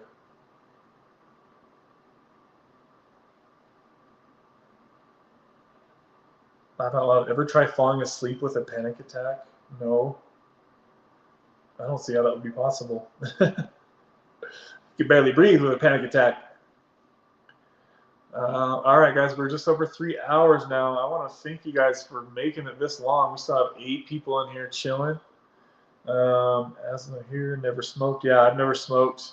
I've never even smoked a cigarette once. I noticed that you were stuffy. Blow your nose. It's you. Yeah, I'm definitely getting it as soon as we get off of here. Stuffy McMuffy. I think it was Rachel. Was it Rachel? You used to always call me Stuffy McGee or something like that. Yeah, there's no way I could fall asleep with a panic attack. Hell no. Rachel says, good night, everyone. I'll see you next time. Yeah, watch for a video tomorrow, guys. Not sure if it's going to be live. Not sure if it's going to be recorded, but I will post a video or go live tomorrow for sure to let you know how the first 24 hours went.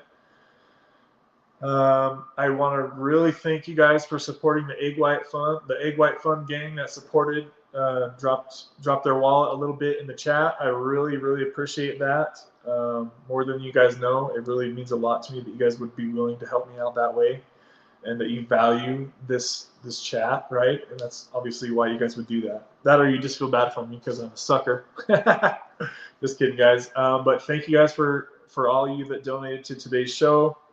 Remember, guys, that everything on my channel nothing on this channel is medical advice. I am not your doctor. Speak with your own doctor about your addiction issues, guys. And if you have a crappy doctor that is always negative, just move on from him and find a new doctor, guys, because your addiction doctor should be uplifting, should be willing to work with you on your addiction and take into consideration any objections you may have. That's pretty much all I had to say. Tommy says, Kev, everyone have a good night. Always got your 6, Kev. Yeah, thank you, Tommy. I appreciate it. Yeah, definitely was always something else, but adding Klonopins just broke the camel's back. Yeah, be careful with those kind of drugs, guys. I don't have a lot of experience with them, so I won't make too many comments about that. Never been into like Xanax or anything like that. Scotty says, thanks, Kev. Awesome show. Hey, this is the longest stream we've ever done, guys. And yeah, that's really all I can say, down to like the last couple people. So you guys all have a great night. Thanks for hanging out with me and getting me through my little panic episode. And we'll talk to you guys soon. Okay, guys? Kick negativity away. Stay sucker free. Hashtag Cindy Moore. Thanks, Cindy, for all your help. Bye, guys. Thanks, Deb, for doing the mod mode. I love y'all. I'll talk to you soon. Bye.